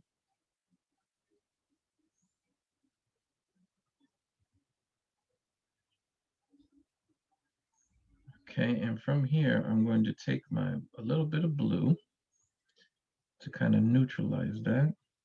I wanted to make it kind of gray now. So we went from an earthy brown to this dark kind of gray. It's like a murky kind of gray.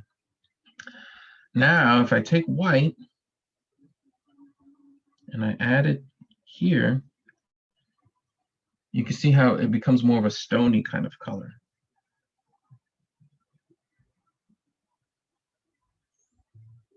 Okay.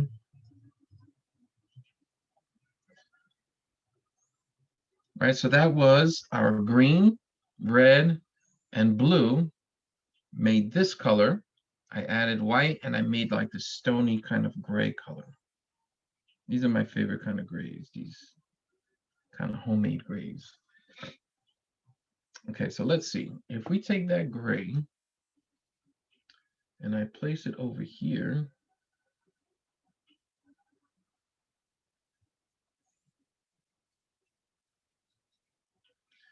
I've now made this my #1 value, right? I think it's too dark, but we'll call it our, we'll run with it for now. We can always add, we can make it lighter in the future.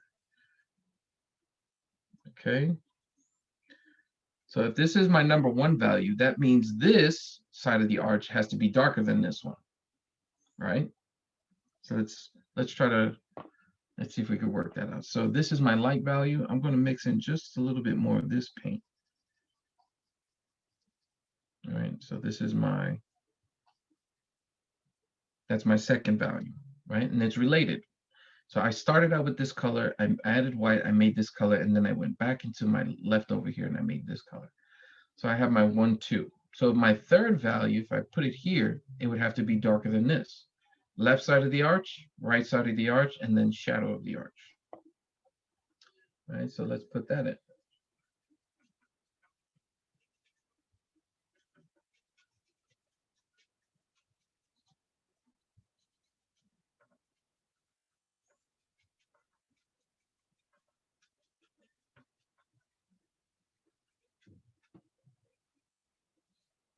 Okay, doesn't look too different here. I'll have to maybe readdress that, later on.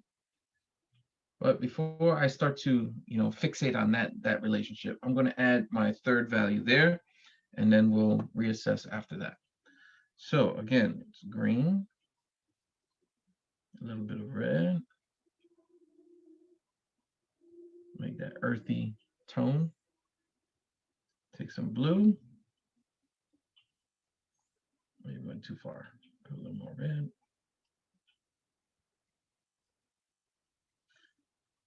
All right. Now, as you notice, I didn't clean my brush, right? I want all these kind of colors to mesh together and to kind of harmonize without having to, if I clear my brush, I'm kind of starting over from fresh and it might not, work out so well. I'm going to take a little bit more of this color here. I'm going to add it here so it's a little bit more similar to the ones that we started with. Now I'm going to take this color and I'm going to add it to the inside of the arch. Let's see how we did.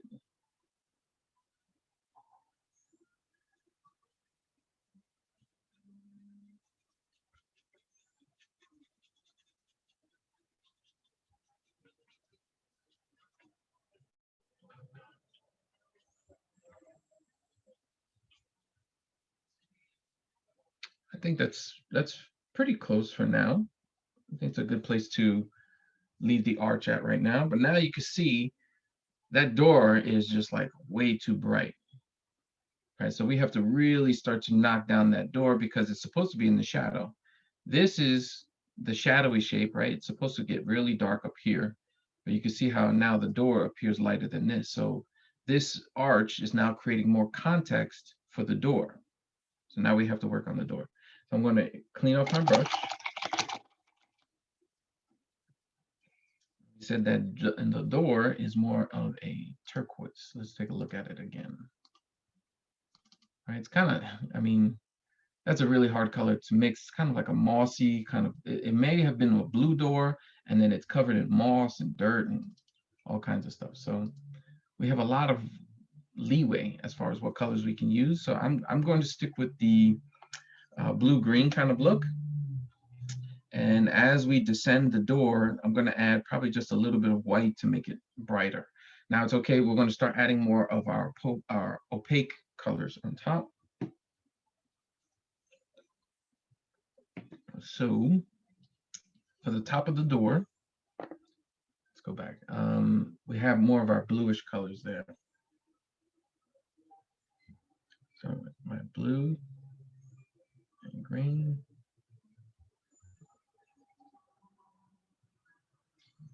All right, so I have my blue and my green, and you can already see that my second layer will already be much more solid than my first one, right? Now this green, it kind of de-intensifies the blue, right? So we're not getting a super dark color going in here. So that's where we're going to start to add black in the shadow. For that'll be our next kind of iteration of this area. We're not going to worry about it now, because adding black could also be disastrous in some cases. It could just, it could get away from us, and then it's hard to pull back from that. So I like to add black, very gradually and very tentatively. So now we're kind of like halfway down the door. Here, I'm going to start to add just a little bit of white. So here's the color I've been working with. It's just the green and the blue. And I'm going to add just a little bit of white to lighten it up. Okay, add a little bit of green to that. Now you can see how drastically that white changes it. The fact, once you start introducing opacity into that, it's like, wow, it's like super jarring. All right, so I'm going to have to take some time to blend that in.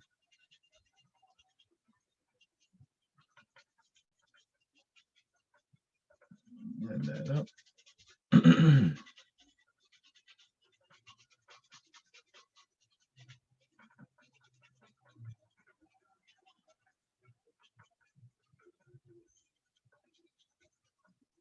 Okay, so immediately after I put the color on there, something jumped out at me. And that was the relationship between the arch and the door. So remember, we said this is supposed to be our brightest bright. Now, if you look at the color that I have on the door, let's go to the main picture. You can see how jarring, or just not jarring, but how obvious the stone and the door. Look at the difference in tone, right? In tonal value. This is a much higher value than the door. Now, if you look at the color that I chose, you can see that it is much more similar. They're almost the same, right? So that means I have to push the value of this arch. So putting paint on one section often informs the sections around it, and then you have to act accordingly. Okay. The most important thing is you make a decision, you put the you put the paint in, you assess, you stand back, and then you make your next decision, right? So a lot of the times painting is not scripted. There's no formula to this. It's you have to be able to look at something critically, right? Make a judgment, make a choice, and then reassess. That's it. All right, and the more you do it, the more you train your eye to see those kinds of differences. All right, so I'm not going to worry about the arch or the lightness of it. I'm actually going to check the door to see if I made it dark enough, and I don't think I did. So all right, so I'm going to look at this color again, and I'm going to see if I can add something to it to kind of reduce the punchiness. And since I I guess the base of it is kind of like a green color. That's, with turquoise, it's like a bluish green. And we know the neutralizing colors are kind of the warmer colors, reds and magenta. So I'm going to add a little bit of magenta to this.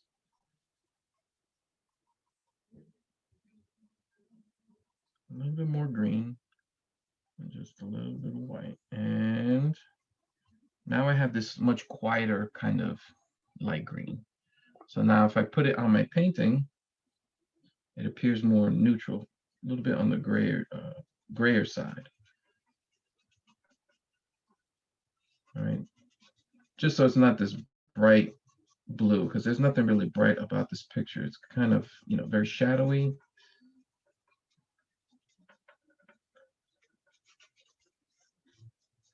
I think I like that color for the door a lot better.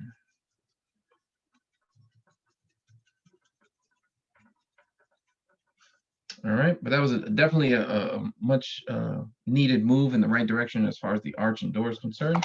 Let's go back to this book.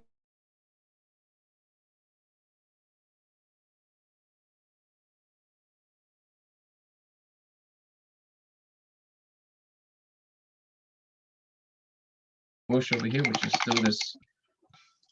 I tend not to draw with paints, but I think in this case it might play to our advantage. So if you look at the shapes of the leaves, right, they're very particular. And each bunch of leaves is like kind of like in fours, right? It looks like a plus sign. So this group right here, you have a leaf going oriented upward, another one downward, and then you have one left and one right. And you can see that kind of repeats in other places. Can we get like 30 seconds to finish the door? Oh yeah, sure. Thank you. Yeah, no problem. All right, so we'll give it another minute or two. Let's see.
All right, just a quick time check. It is 3 p.m. We have about 1 more hour to go. And we're in pretty good shape.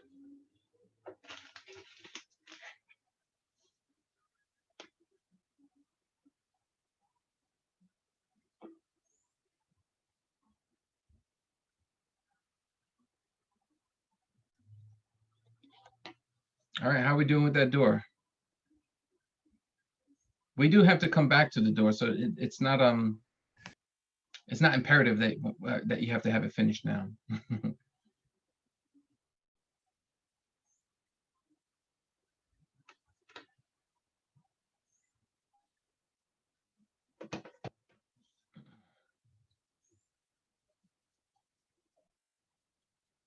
So while people are finishing the their section of the painting.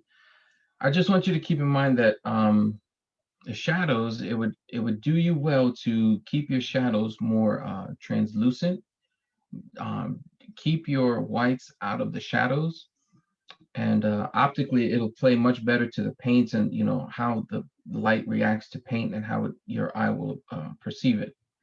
So opaque paints, the bounce of light is immediate, so those brights will pop out. Whereas the translucent light will penetrate it and bounce off of the canvas, right? So the canvas is white, and all the colors behind these shadow colors are translucent. So the light is penetrating, it's hitting the board, and it's coming out, and it'll give you that sense of deeper color. All right, so if for some reason you continue to develop the painting, right, if you have the source picture for it, and you still want to work at it after this, avoid using any whites, any opaque colors in the shadows. Okay, leave your whites, any colors mixed with white, for your lights and your highlights and stuff. You'll be much better off. All right. I need a little bit more blue paint.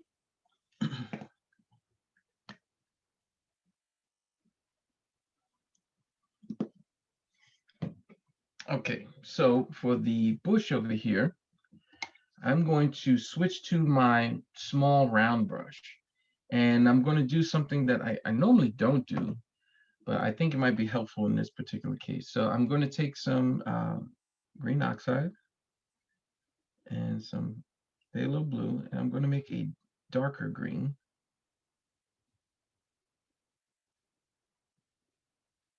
Maybe a little bit more.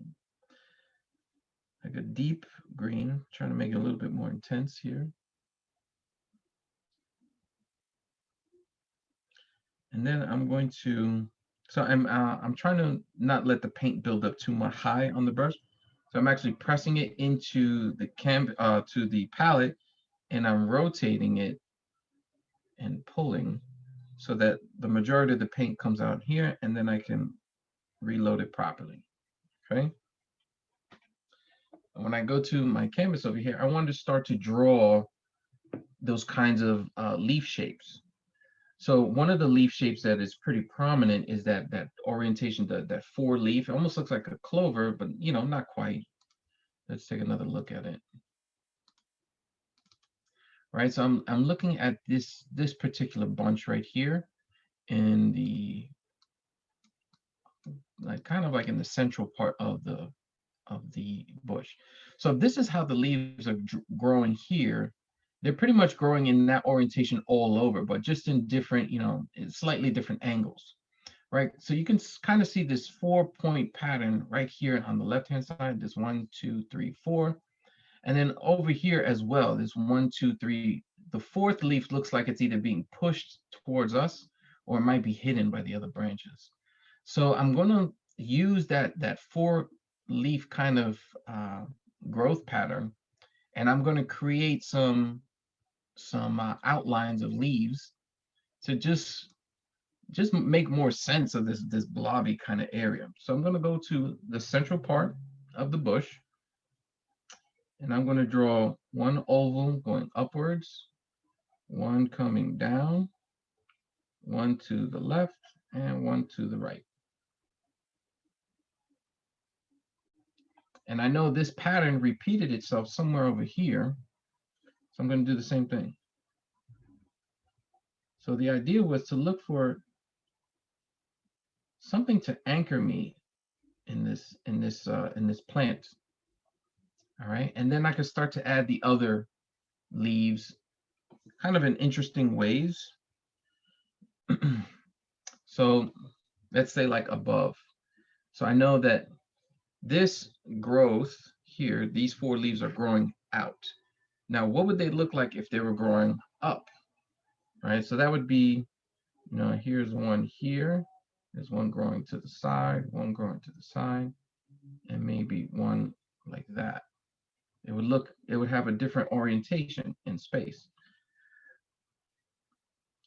So now I'm just kind of like drawing leaves around it.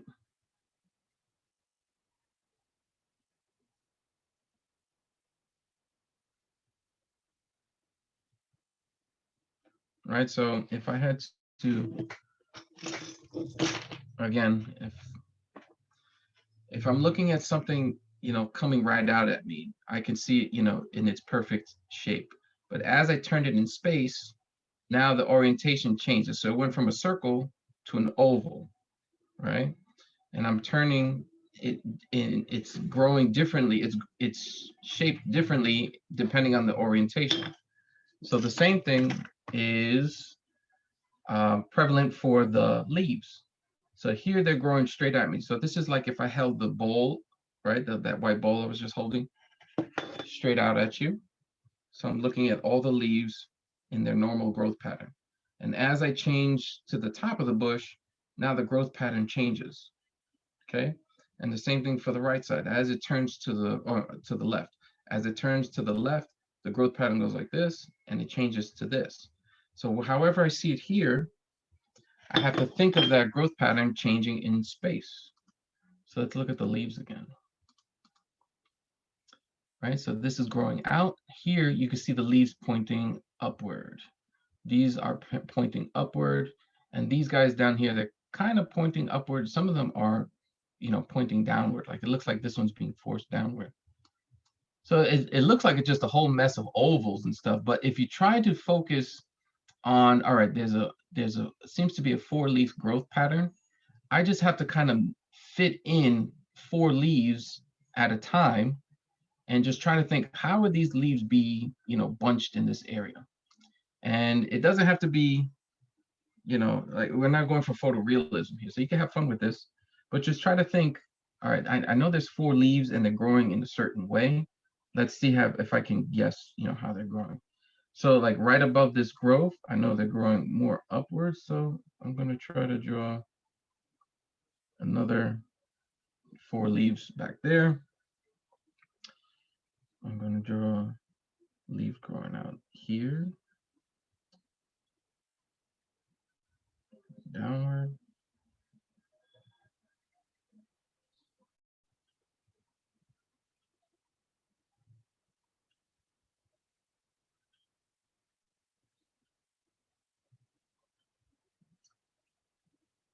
So I'm just trying to give you some kind of a plan of attack when doing this bush. Although in the end, you know, it kind of comes down to how well you can picture things 3-dimensionally, you know, like drawing skills and stuff. And then the other half is just, you know, just winging it, making a decision, going for it, and seeing what happens.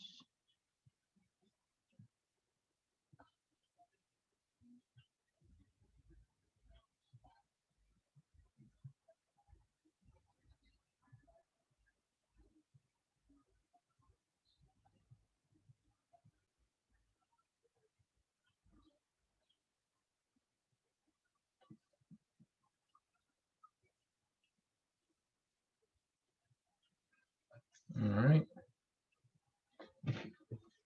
All right, so I just drew a couple of main floral patterns here, growth patterns. And then I just kind of filled in some ovals, random ovals, because there does seem to be a good amount of randomness in there. And now inside this bush, you're going to have a whole bunch of areas that are like creases here. So if we focus here, you guys see where that crease is. This would be an example of where you would put your shadows. They're kind of like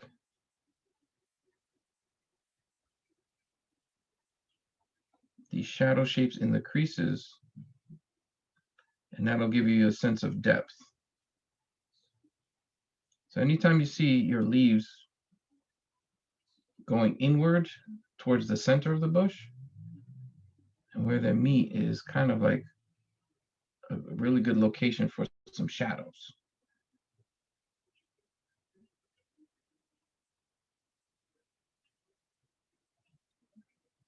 So now it seems like we've geared down again, right? So we're getting into more detail-oriented kind of painting at the time.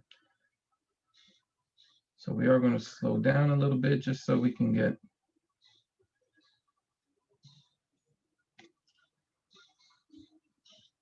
just so we can get a little bit more accurate work in this area. Kind of fun using the larger brushes in the beginning. You can get so much done and oh man, this is going great. And then you got to switch to a smaller brush and it's like, what the heck happened? You slow down. You were going 60 miles an hour. Now we're doing about 5 miles an hour.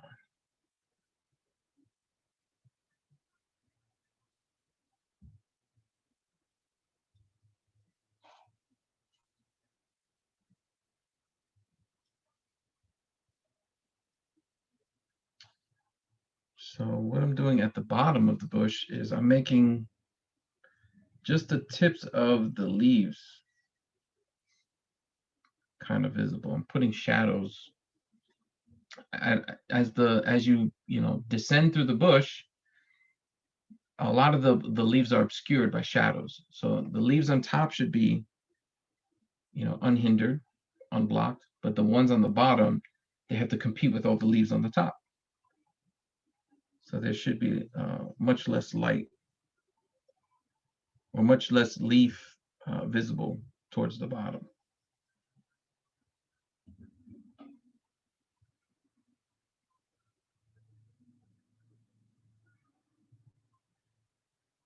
And again, this is impressionistic painting, so it doesn't have to be laser accurate. Or if you want to just focus, your brush strokes light and dark and alternating between those two, that's a good place to work from as well.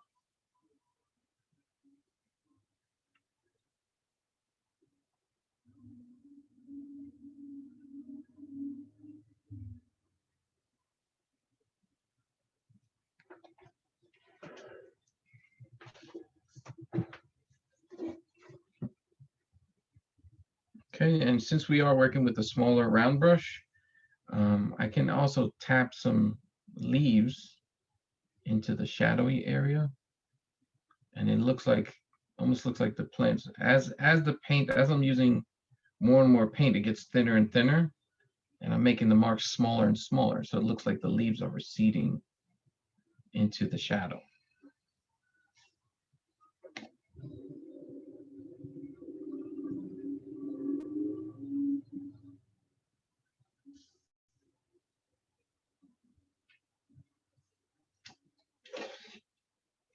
Kind of like you can see how in the finished painting, they're kind of like wrapping up through the arch.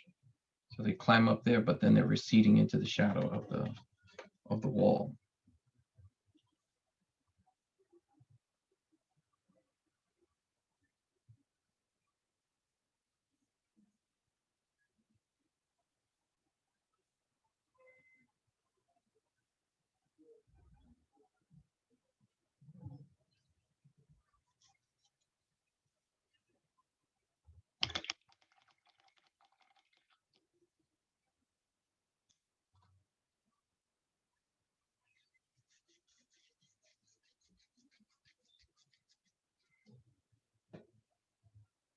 All right. All right, so I think after this, I'll give you guys another 2 minutes to work on that bush to get your leaves. We're going to come back to this and hit it with a bit of like a yellowish green, maybe with a little bit of white, to highlight some of the leaves that are catching more light, to give it just that next layer of three-dimensionality. In 2 minutes, we're going to go back to the door, add in some more of those dark colors, and we'll finish up the arch after that. All right, so 2 minutes. We'll hit the door in 2 minutes.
All right. All right, so going back to that door, right? We really want to push the drama of the shadows in this door. It still looks a little flat. We can push that even further.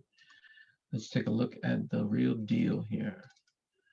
So you can see how it gets very dark at the top. So I think we're gonna, this will be the first time we introduce black to the painting. And at this point, it'll make a huge difference once we add the blacks to these tones. We're also going to darken the top of the arch.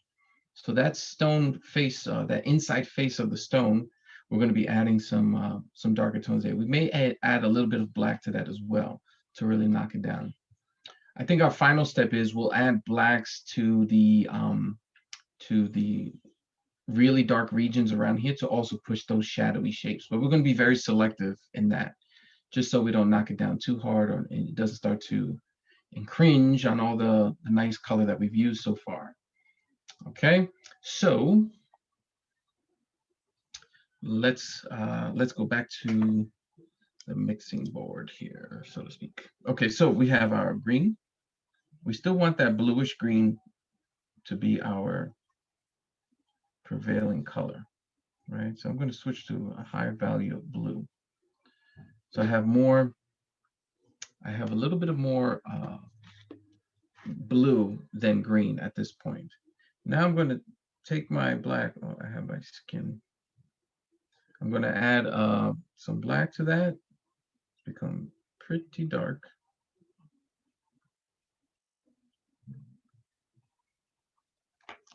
Okay. And let's see what happens when we add it to the top here.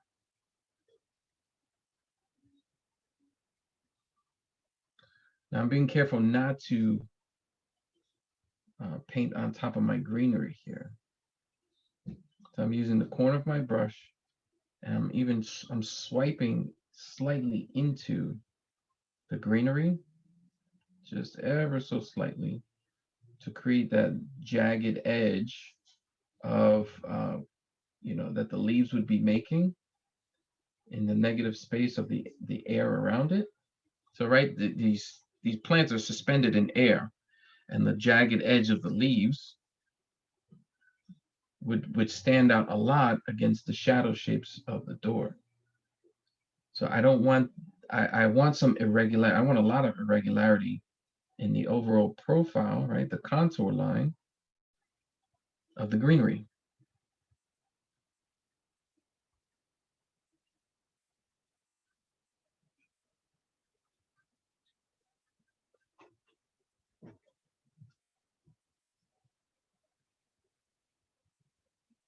And I can always come back with the greens and a little bit of opaque white, right? Our titanium white. When we add it here, it'll go over our dark. So if we went too far with the darks, we can paint those lights back in.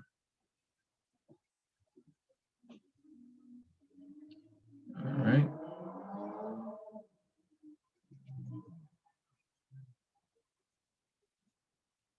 Okay. So I'm going to wash off this brush. I don't want to use black down here because it's gonna just suck all the life out of these colors down here. So I'm going to erase. I'm going to wash this brush clean. And then for down here, I still want my turquoise green. So I'm going to mix some fresh green and blue. And I'm going to add that down here over my door again. Now you can see how close in value these greens at the bottom of the door is. Let's see if that's the case with our door. You see how much brighter these are? So these are going to need some significant highlights for this overhanging greenery against the door to make it really pop. So these colors in the back are supposed to be subdued, but this greenery hanging in the front is supposed to be very lively with our lights and highlights and stuff like that. So we'll definitely be bringing that out with the highlights. But for right now, I think we're on the right track for the door. So I'm putting my green and blue.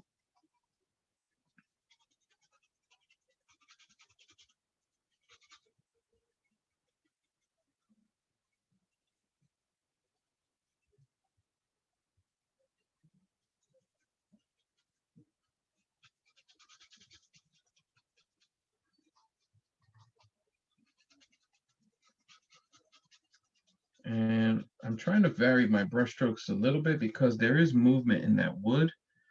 Like you can see the wood grain in there, and there's like kind of like swirly bits and stuff. So I don't want my brush strokes to be too generic, right? Too up and down. I do want some of that because that is the overall growth pattern of wood, but it does have some movement. So your brush strokes don't have to be so stiff in this particular area.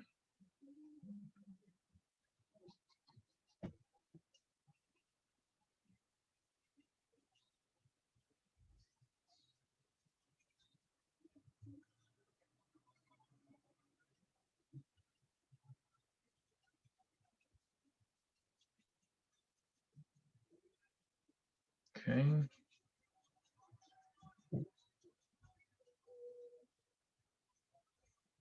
That looks pretty good. Now for the inside of the arch, right? What was our original mixture? We used red, green, and blue. So let's redo that. So I'm revisiting my green, red, and blue. And it already makes this kind of dark color. I might not even have to add black to this, but we could. I'm going to first introduce this dark color into the top. Let's see what happens. Right? That's pretty good. It has a little bit of light in it. Meaning it's not so dark that it appears black. So we do get to see the edge of the door. And as I come down, I'm pressing lighter. Now I'm running out of paint, so it's already creating a dry brush effect, which is good. So it's kind of fading it out for me already. I don't have to concentrate on creating a lighter tone to kind of blend down. So I'm just dry brushing some of this darker paint over there. And we can get a lot of variation in amount of paint, which is okay because it's stone, right? It's meant to, be irregular and have all this kind of funny stuff going on with it. Okay. Now we could take this color that we just did. So this was our dark shadowy shade. Now we know we want it to be part of our arch. So rather than trying to mix up a lighter tone for the left side of the arch, we could take this just a tiny bit, like I'm talking about, just a scratch worth, about that. Add white to it. And now this will be the color of it for the arch. Kind of hard to see, but this is kind of like a grayish white. So if I put pure white next to it, let's see if pure white shows up better. So we have our pure white, and then we have this grayish color. So that might be a little too light. So I can come back here, take a little scrape of it, introduce it to this other color here. Okay, you see how I'm introducing it, mixing it in. Okay, it's a little bit lighter. I mean, so actually a little bit darker. So this is pure white, and this is the gray. And if we go back to the original picture, we can see that, yeah, that gray does get significantly lighter over here on the left side, right? So that stone should be pretty light compared to the door. We shouldn't have a very similar range of value between the stone and the door. It should be, it should pop. So I'm going to take that light gray, I'm going to put it over here. And I'm just going to scrape just a little bit of it around to see what happens.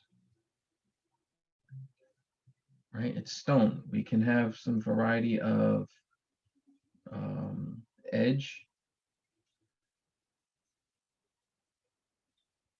And I'm putting just a little bit. Now, the majority of that wound up on the bottom, so that when I get to the top, I have much more like a dry brush effect. So I'm just scraping over that lighter color in some of these regions here. A little bit there, a little bit here.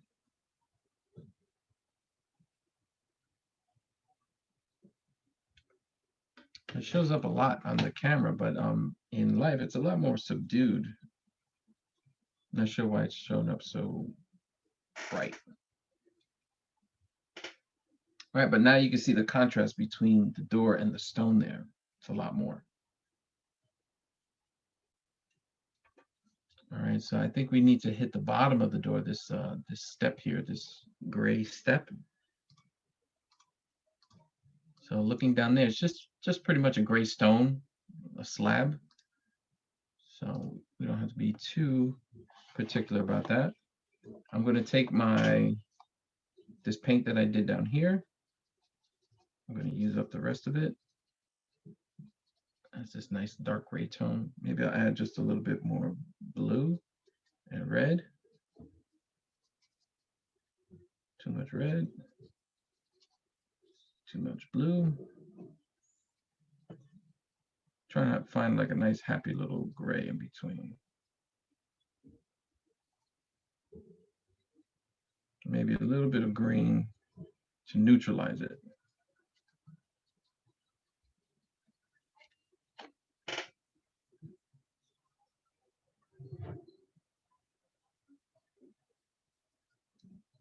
Okay, and I'm going to use that gray down here.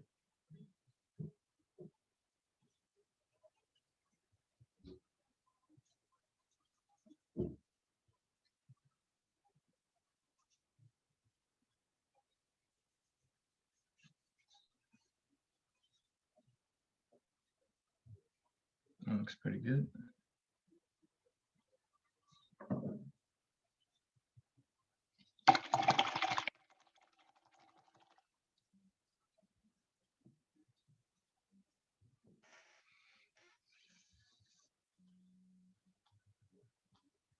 Right. So now I think it's time to hit our greenery with those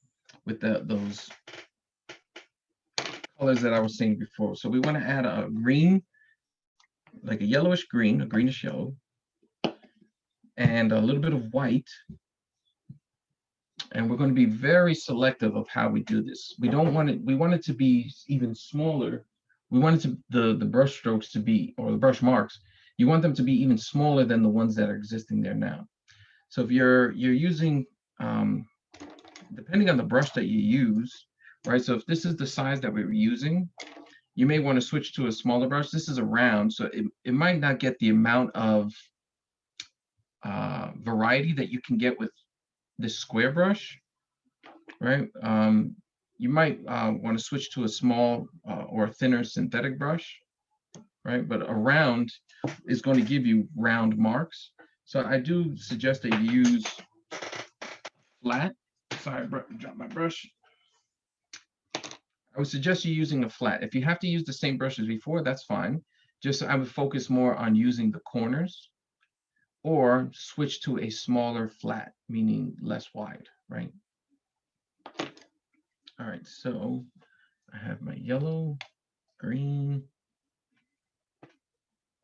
All right, so I have my green here, and yellow here. Now mixing these two colors just gives me a translucent yellow-green. And translucency is not really good for the highlights. Highlights, we need some opacity, and white is the king. So if I add that, you can automatically see how much of a difference that makes. Hold on one second.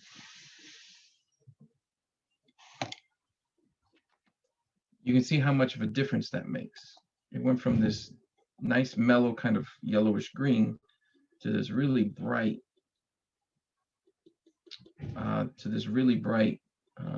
pale green.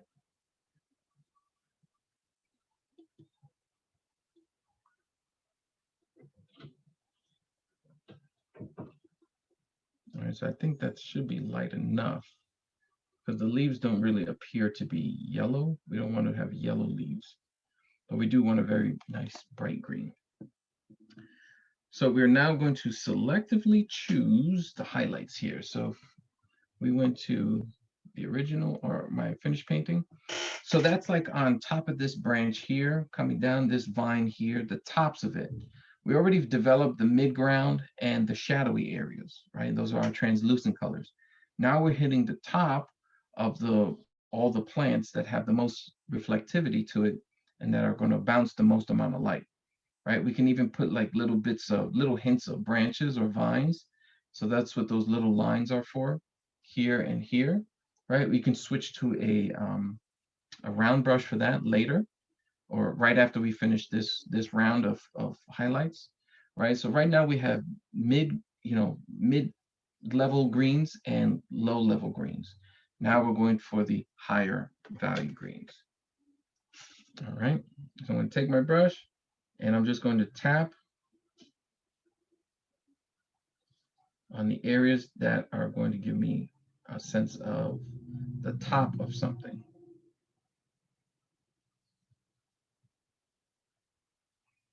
Okay, so this area here, we said is overgrowing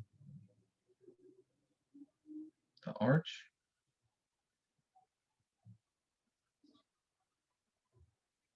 So I'm going to separate my brush strokes. I don't want them to gather together because that's going to give it a very solid kind of blobby kind of look. So my brush strokes have to be small and they have to be separate. We're going to let the medium greens kind of fill in the blanks, and then the darker greens are going to appear as shadows, right? You could also place in just a few areas, if you take your light paint and you find a shadowy area and you put maybe one little leaf like that, it looks like it's floating kind of in the air, right? So that could also help you give you a sense of three-dimensionality. Okay, so very little effort. It's just a little dab of paint just over a really dark area, and it looks like a branch with a leaf, right? It's just kind of floating in the air. And then your brain kind of fills in the blanks as far as, branches and connectivity and things like that. So these are some weeds down here. So I'm going to add some highlights to just some of those leaves, not all of them. You could even do a couple of light passes for grass. Okay, because now you have opacity inside this paint. So that means whatever's underneath it is definitely getting covered. So just like in these dark grassy areas here, if I reload my brush, I'm going to tap, pull, right? So my flat edge, right? You can see how thin it is. I'm going to find that grassy area, and my brush is going up and down, it's vertical.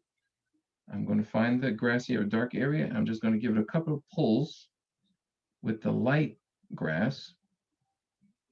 And now you have this really great mixture of shadows and lights. Don't go overboard. Here it's less is more for sure. Right, adding. And I like to do my brush strokes pretty much in the direction that grass grows. So I start at the base of the blade, and then I flick up. And this is just an extension of my fingers. I'm not moving my whole arm. It's just my fingers and then up. Make contact and flick up. Contact, flick. I don't want to put too much light over here because this is more of my shadowy area. So the light should be, somewhat concentrated over here. All right, now I'm going to climb upwards and put a few leaves here floating over the door. So remember, a couple of marks just floating in the air over a dark place will make it look really nice. All right, adding some lights over here.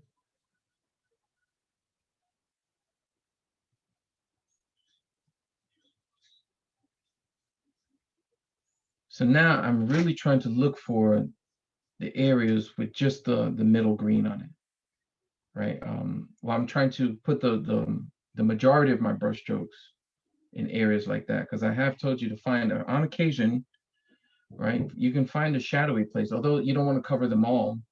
You could find a few and then put a light mark over it, and it'll look like a leaf that's overhanging a shadowy spot.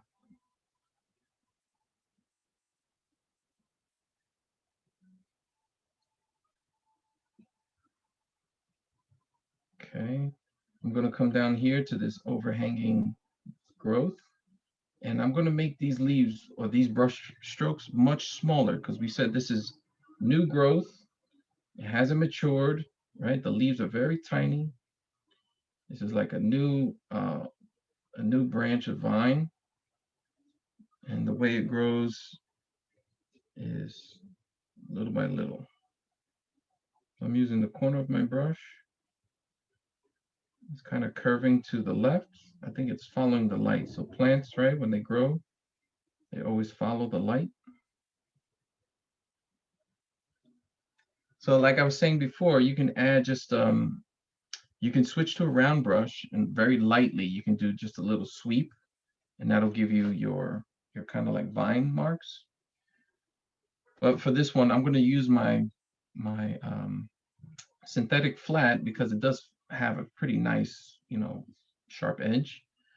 So in the direction of the edge, I'm just going to do just this little kind of swipe like this.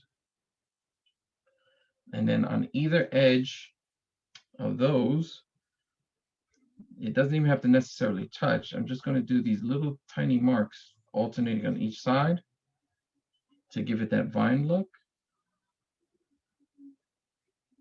And it should look pretty nice against that dark background, the dark door.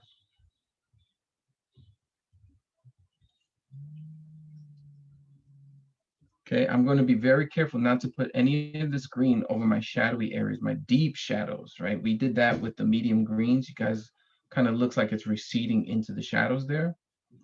All the overhanging stuff on the top, that's the stuff that's going to get the light treatment, right? We want it to look like it's overhanging on top of the shadowy areas.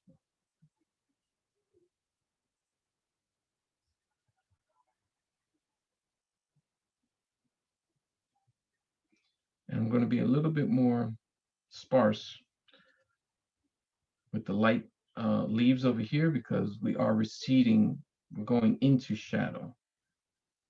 So the light mark should be much more numerous on this side of the canvas. And as we move to the right, they diminish in size and in number. So less brush strokes and smaller brush strokes.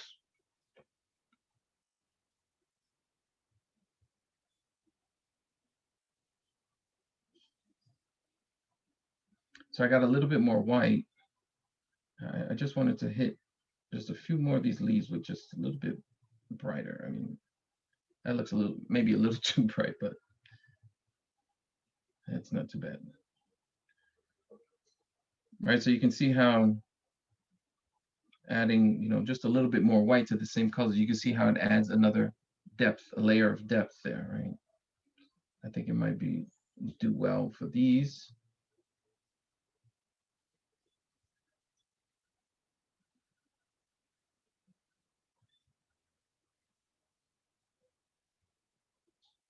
So what I said before still applies. You want to be, somewhat random, work in different areas.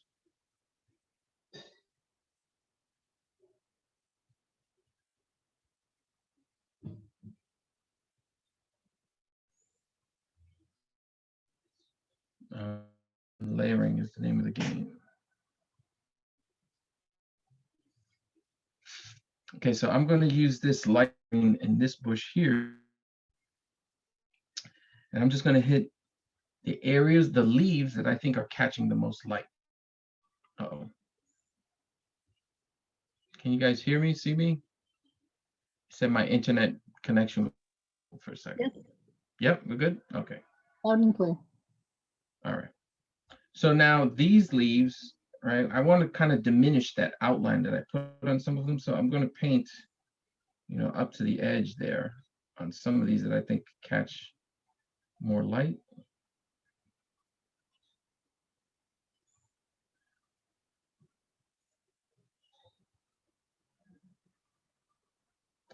any of these leaves, I'm usually sticking to the tip of the leaf. And be selective. It's definitely not going to be every leaf. So you can see the more selective you are, right, with this lighter green, it pushes the other green a little further away. So the light pops forward. Now you have that middle green, and then the dark greens look even further in the back. So as I descend, right, as I'm picking leaves over here, I'm going to paint less and less of the leaf because less and less of the leaf is showing. Okay, so here I painted, up here I painted almost the whole leaf. Down here I'm painting about half the leaf. And down here I'm going to get just the very edge of the leaf, if I do any of them at all.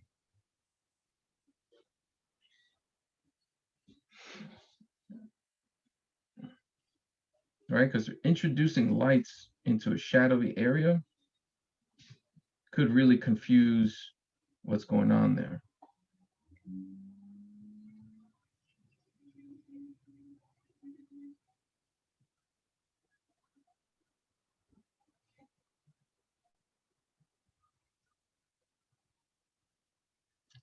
Okay. We got about 15 minutes.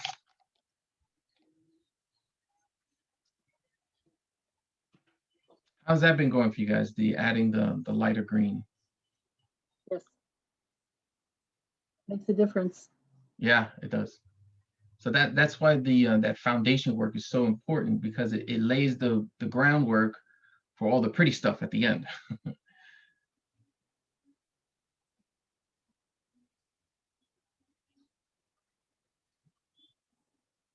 All right. So we're pretty much rounding the corner here, where we can finish this up with just a few details. One of the details I would like to add is just a little more definition in the stonework, where it looks almost like it's made out of concrete right now and not individual stones. So for that, I just added just a few little lines of color. Like I spent a little more time than I should have on jazzing up my stones here. But as far as we're concerned, what I did was I took that normal dark shape that we did here, and I just repeated the pencil lines, if you remember from the beginning, right? So over here, they're more, they follow the line of the door, right? So the stones kind of follow that way. And as you climb, they become more vertical. So I would mix a little bit of red and blue.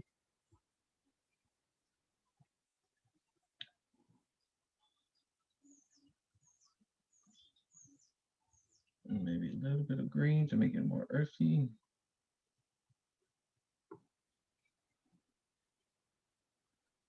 Right.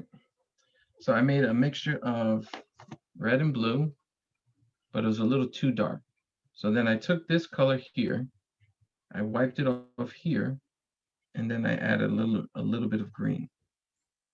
I didn't add green to this because the colors are so powerful, it'll just swallow up the green. So I did another little patch right next to it. Same colors, this just has more green. Rather than trying to turn this into something else, which would take 10 times the effort, sometimes it's just better to take a little bit of that color, add it, place it down in the new spot, and then add the new color to it. So you get something, much faster. All right, so then I'll come down here and then I'll add, kind of irregular lines. You don't have to be too regular with it.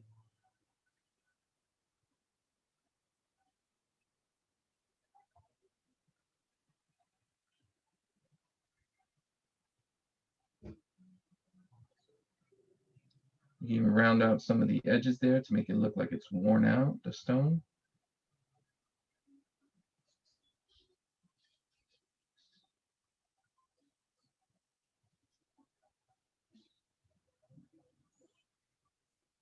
So we definitely could have done this a step or two earlier.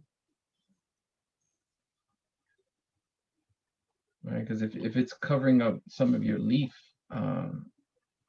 painting, it might you might have to go back and do some of that leaf work.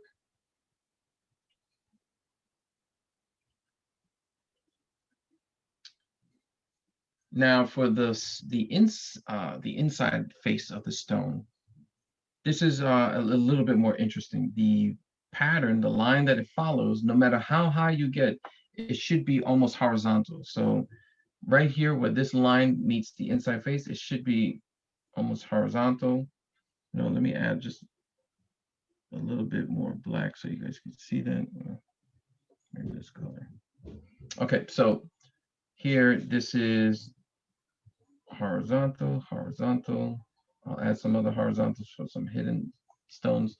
But as I climb, now these stones are starting to angle. However, we're going to keep that line horizontal. Wherever that stone line of the face meets the inside line, it stays horizontal all the way up.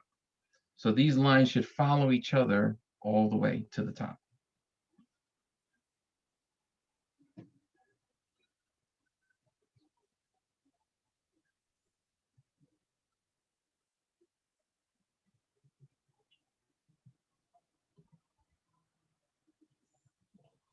And I try to round out the corners a little bit, just because I know these stones are very irregular.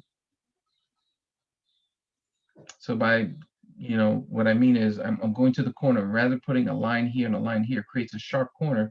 So I just take a couple of dabs at the corner and just to soften it, just adds a little bit of paint there to round that edge.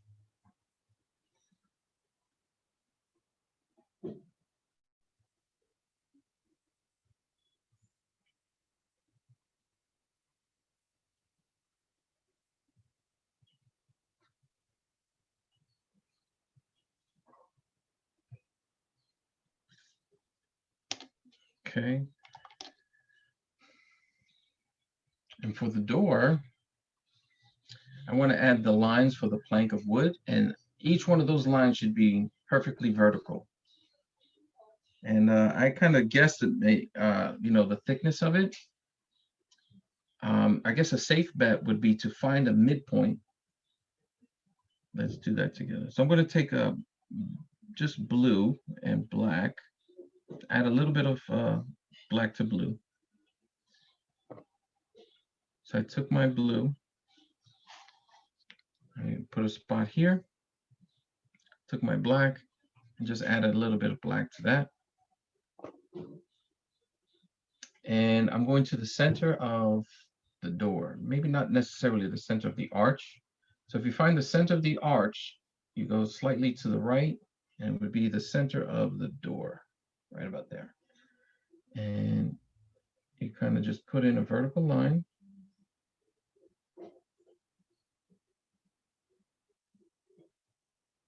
And then next to that, you do some parallel vertical lines.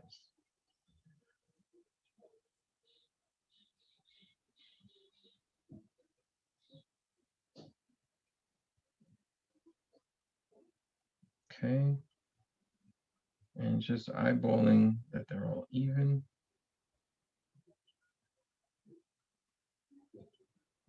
Mostly even.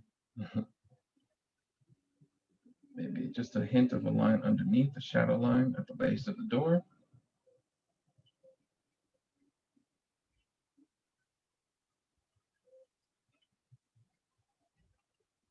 Yeah, this part gets a little nerve-wracking.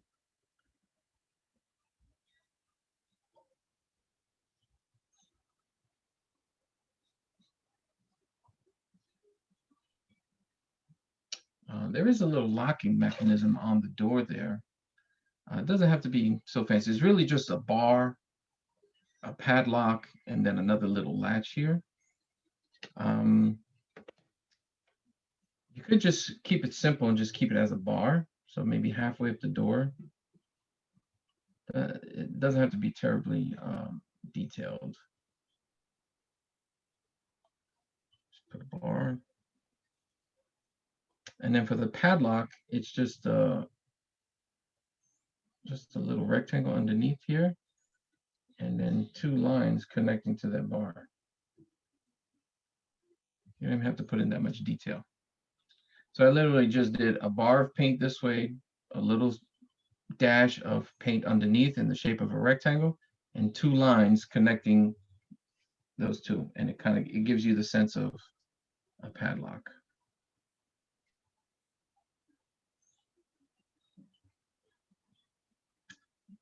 And just to give this stone step a little dimension,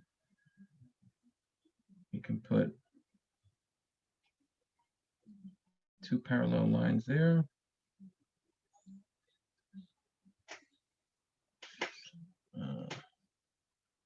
Let's see.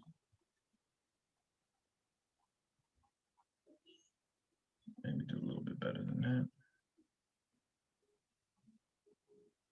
So I made like a little bit of a bluish gray.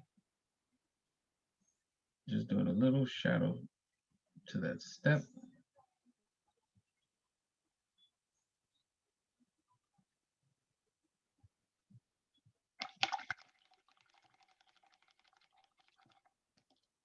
And some other things that I added were these little pink flowers. All right, so let's see, the original photo has these little bunches of flowers, and I kept it very, very simple. All I did was pink dots, and then I overlapped them with some white dots. And I added just a little hint of branches. I don't know if you can tell. Just a little hint of like a swipe of paint here and there to give it the illusion that it's connected to these flowers. I also added some flower petals to the bush here because they're falling down as they bud, and some on the floor here. So let's see, what time is it? Yeah, we got about 5 minutes. Okay, so just so to begin, those little flowery additions, right? So it's a little bit of magenta and white. This will be the base, right? So we have some opacity, but I don't want it to be too light. So we're going to add some white on top of that to make them even stand out even more.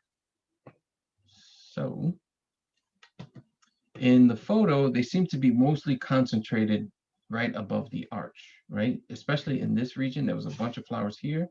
So I'm going to add a bunch of pink dots there, and maybe intersperse them here and there. So concentrating them mostly together towards the bottom. And then as I climb the vine, I separate my strokes just a little bit. If you want even more visual variety, you can have a few hanging kind of in space where it looks like they're not, almost looks like they're not connected to anything, but it gives the sense that they're floating, right? And there's this expanse of space behind it, right? And you just find some other areas where you think that the flowers might look good.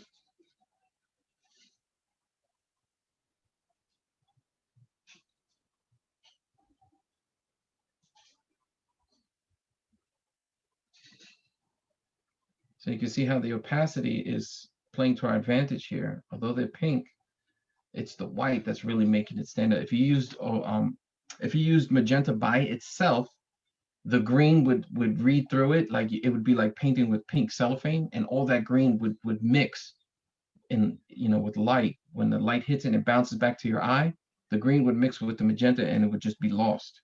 So the white in the magenta is really giving it the ability to be, to be read correctly, where we're seeing magenta on green.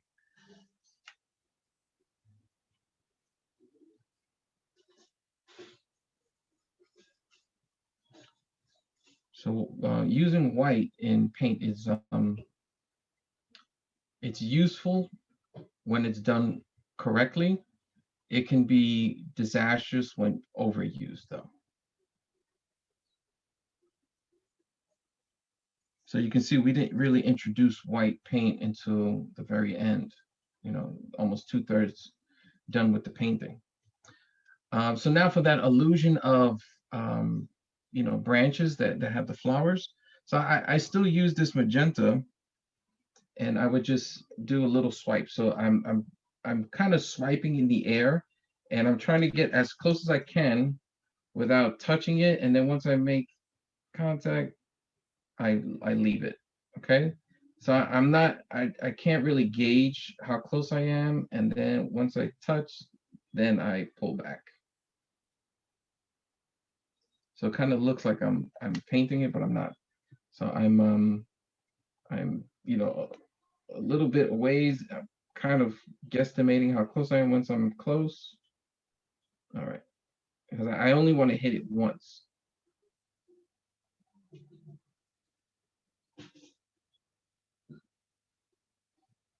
Okay.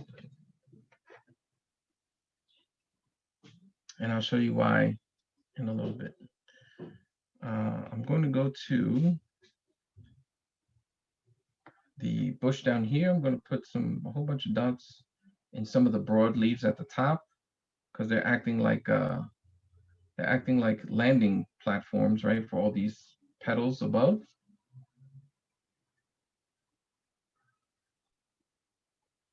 So any flowers falling are being caught. These leaves are kind of like plates, right? They're like hands holding out, and they're catching.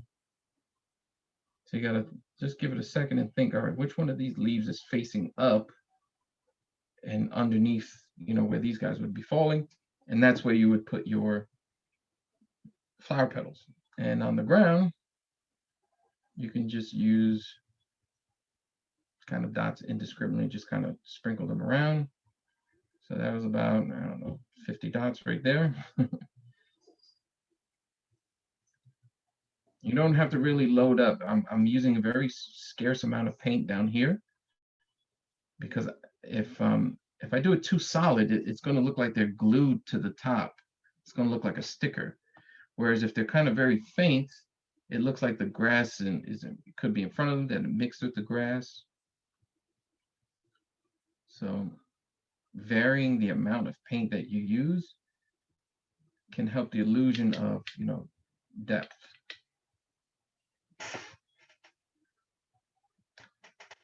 And then, last but not least, I grab some white paint, and I'm just gonna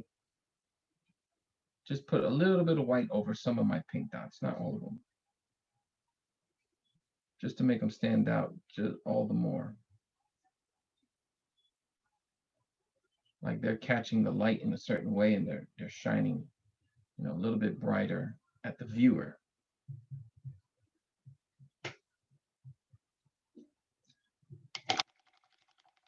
And as far as those pink lines go that I did above the flowers,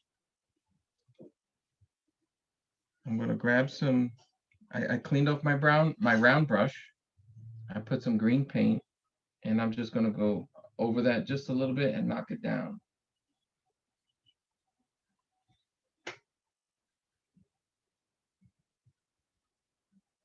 So green is a translucent color. So the lines that I drew will still show up, but the green will diminish it somewhat. So they're not so strong. And that is about it. Last thing I would do is sign.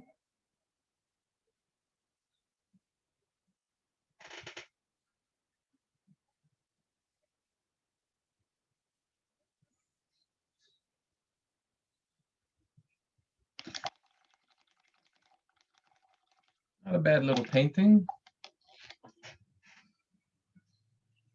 Does anybody have any questions? Anything you want me to review before we wrap up? Yeah, how soon is this going to be on Facebook or YouTube? Yeah, We'll 3 be hours up goes as soon by. as we're done. Yeah, Oh, pretty good. 3 hours goes by in a snap when you're painting, right? It does. It's pretty This is interesting. ending on time today, so I can actually upload it as quickly. Wow. Melissa, Does everybody want to show where they're at so far? We can give it like a nice view. Yeah, let's do it. I am nowhere near finished, but I'll be happy to show it. But I've got to take my virtual background off, so just so you don't see me sitting in my kitchen. Huh? Which one is this? The one with the background. Okay. the beach. Where is she? Okay. Dina? Yep, here I am. Yeah, just turn on your camera again. Yeah, no, my camera's on. Okay, here I am.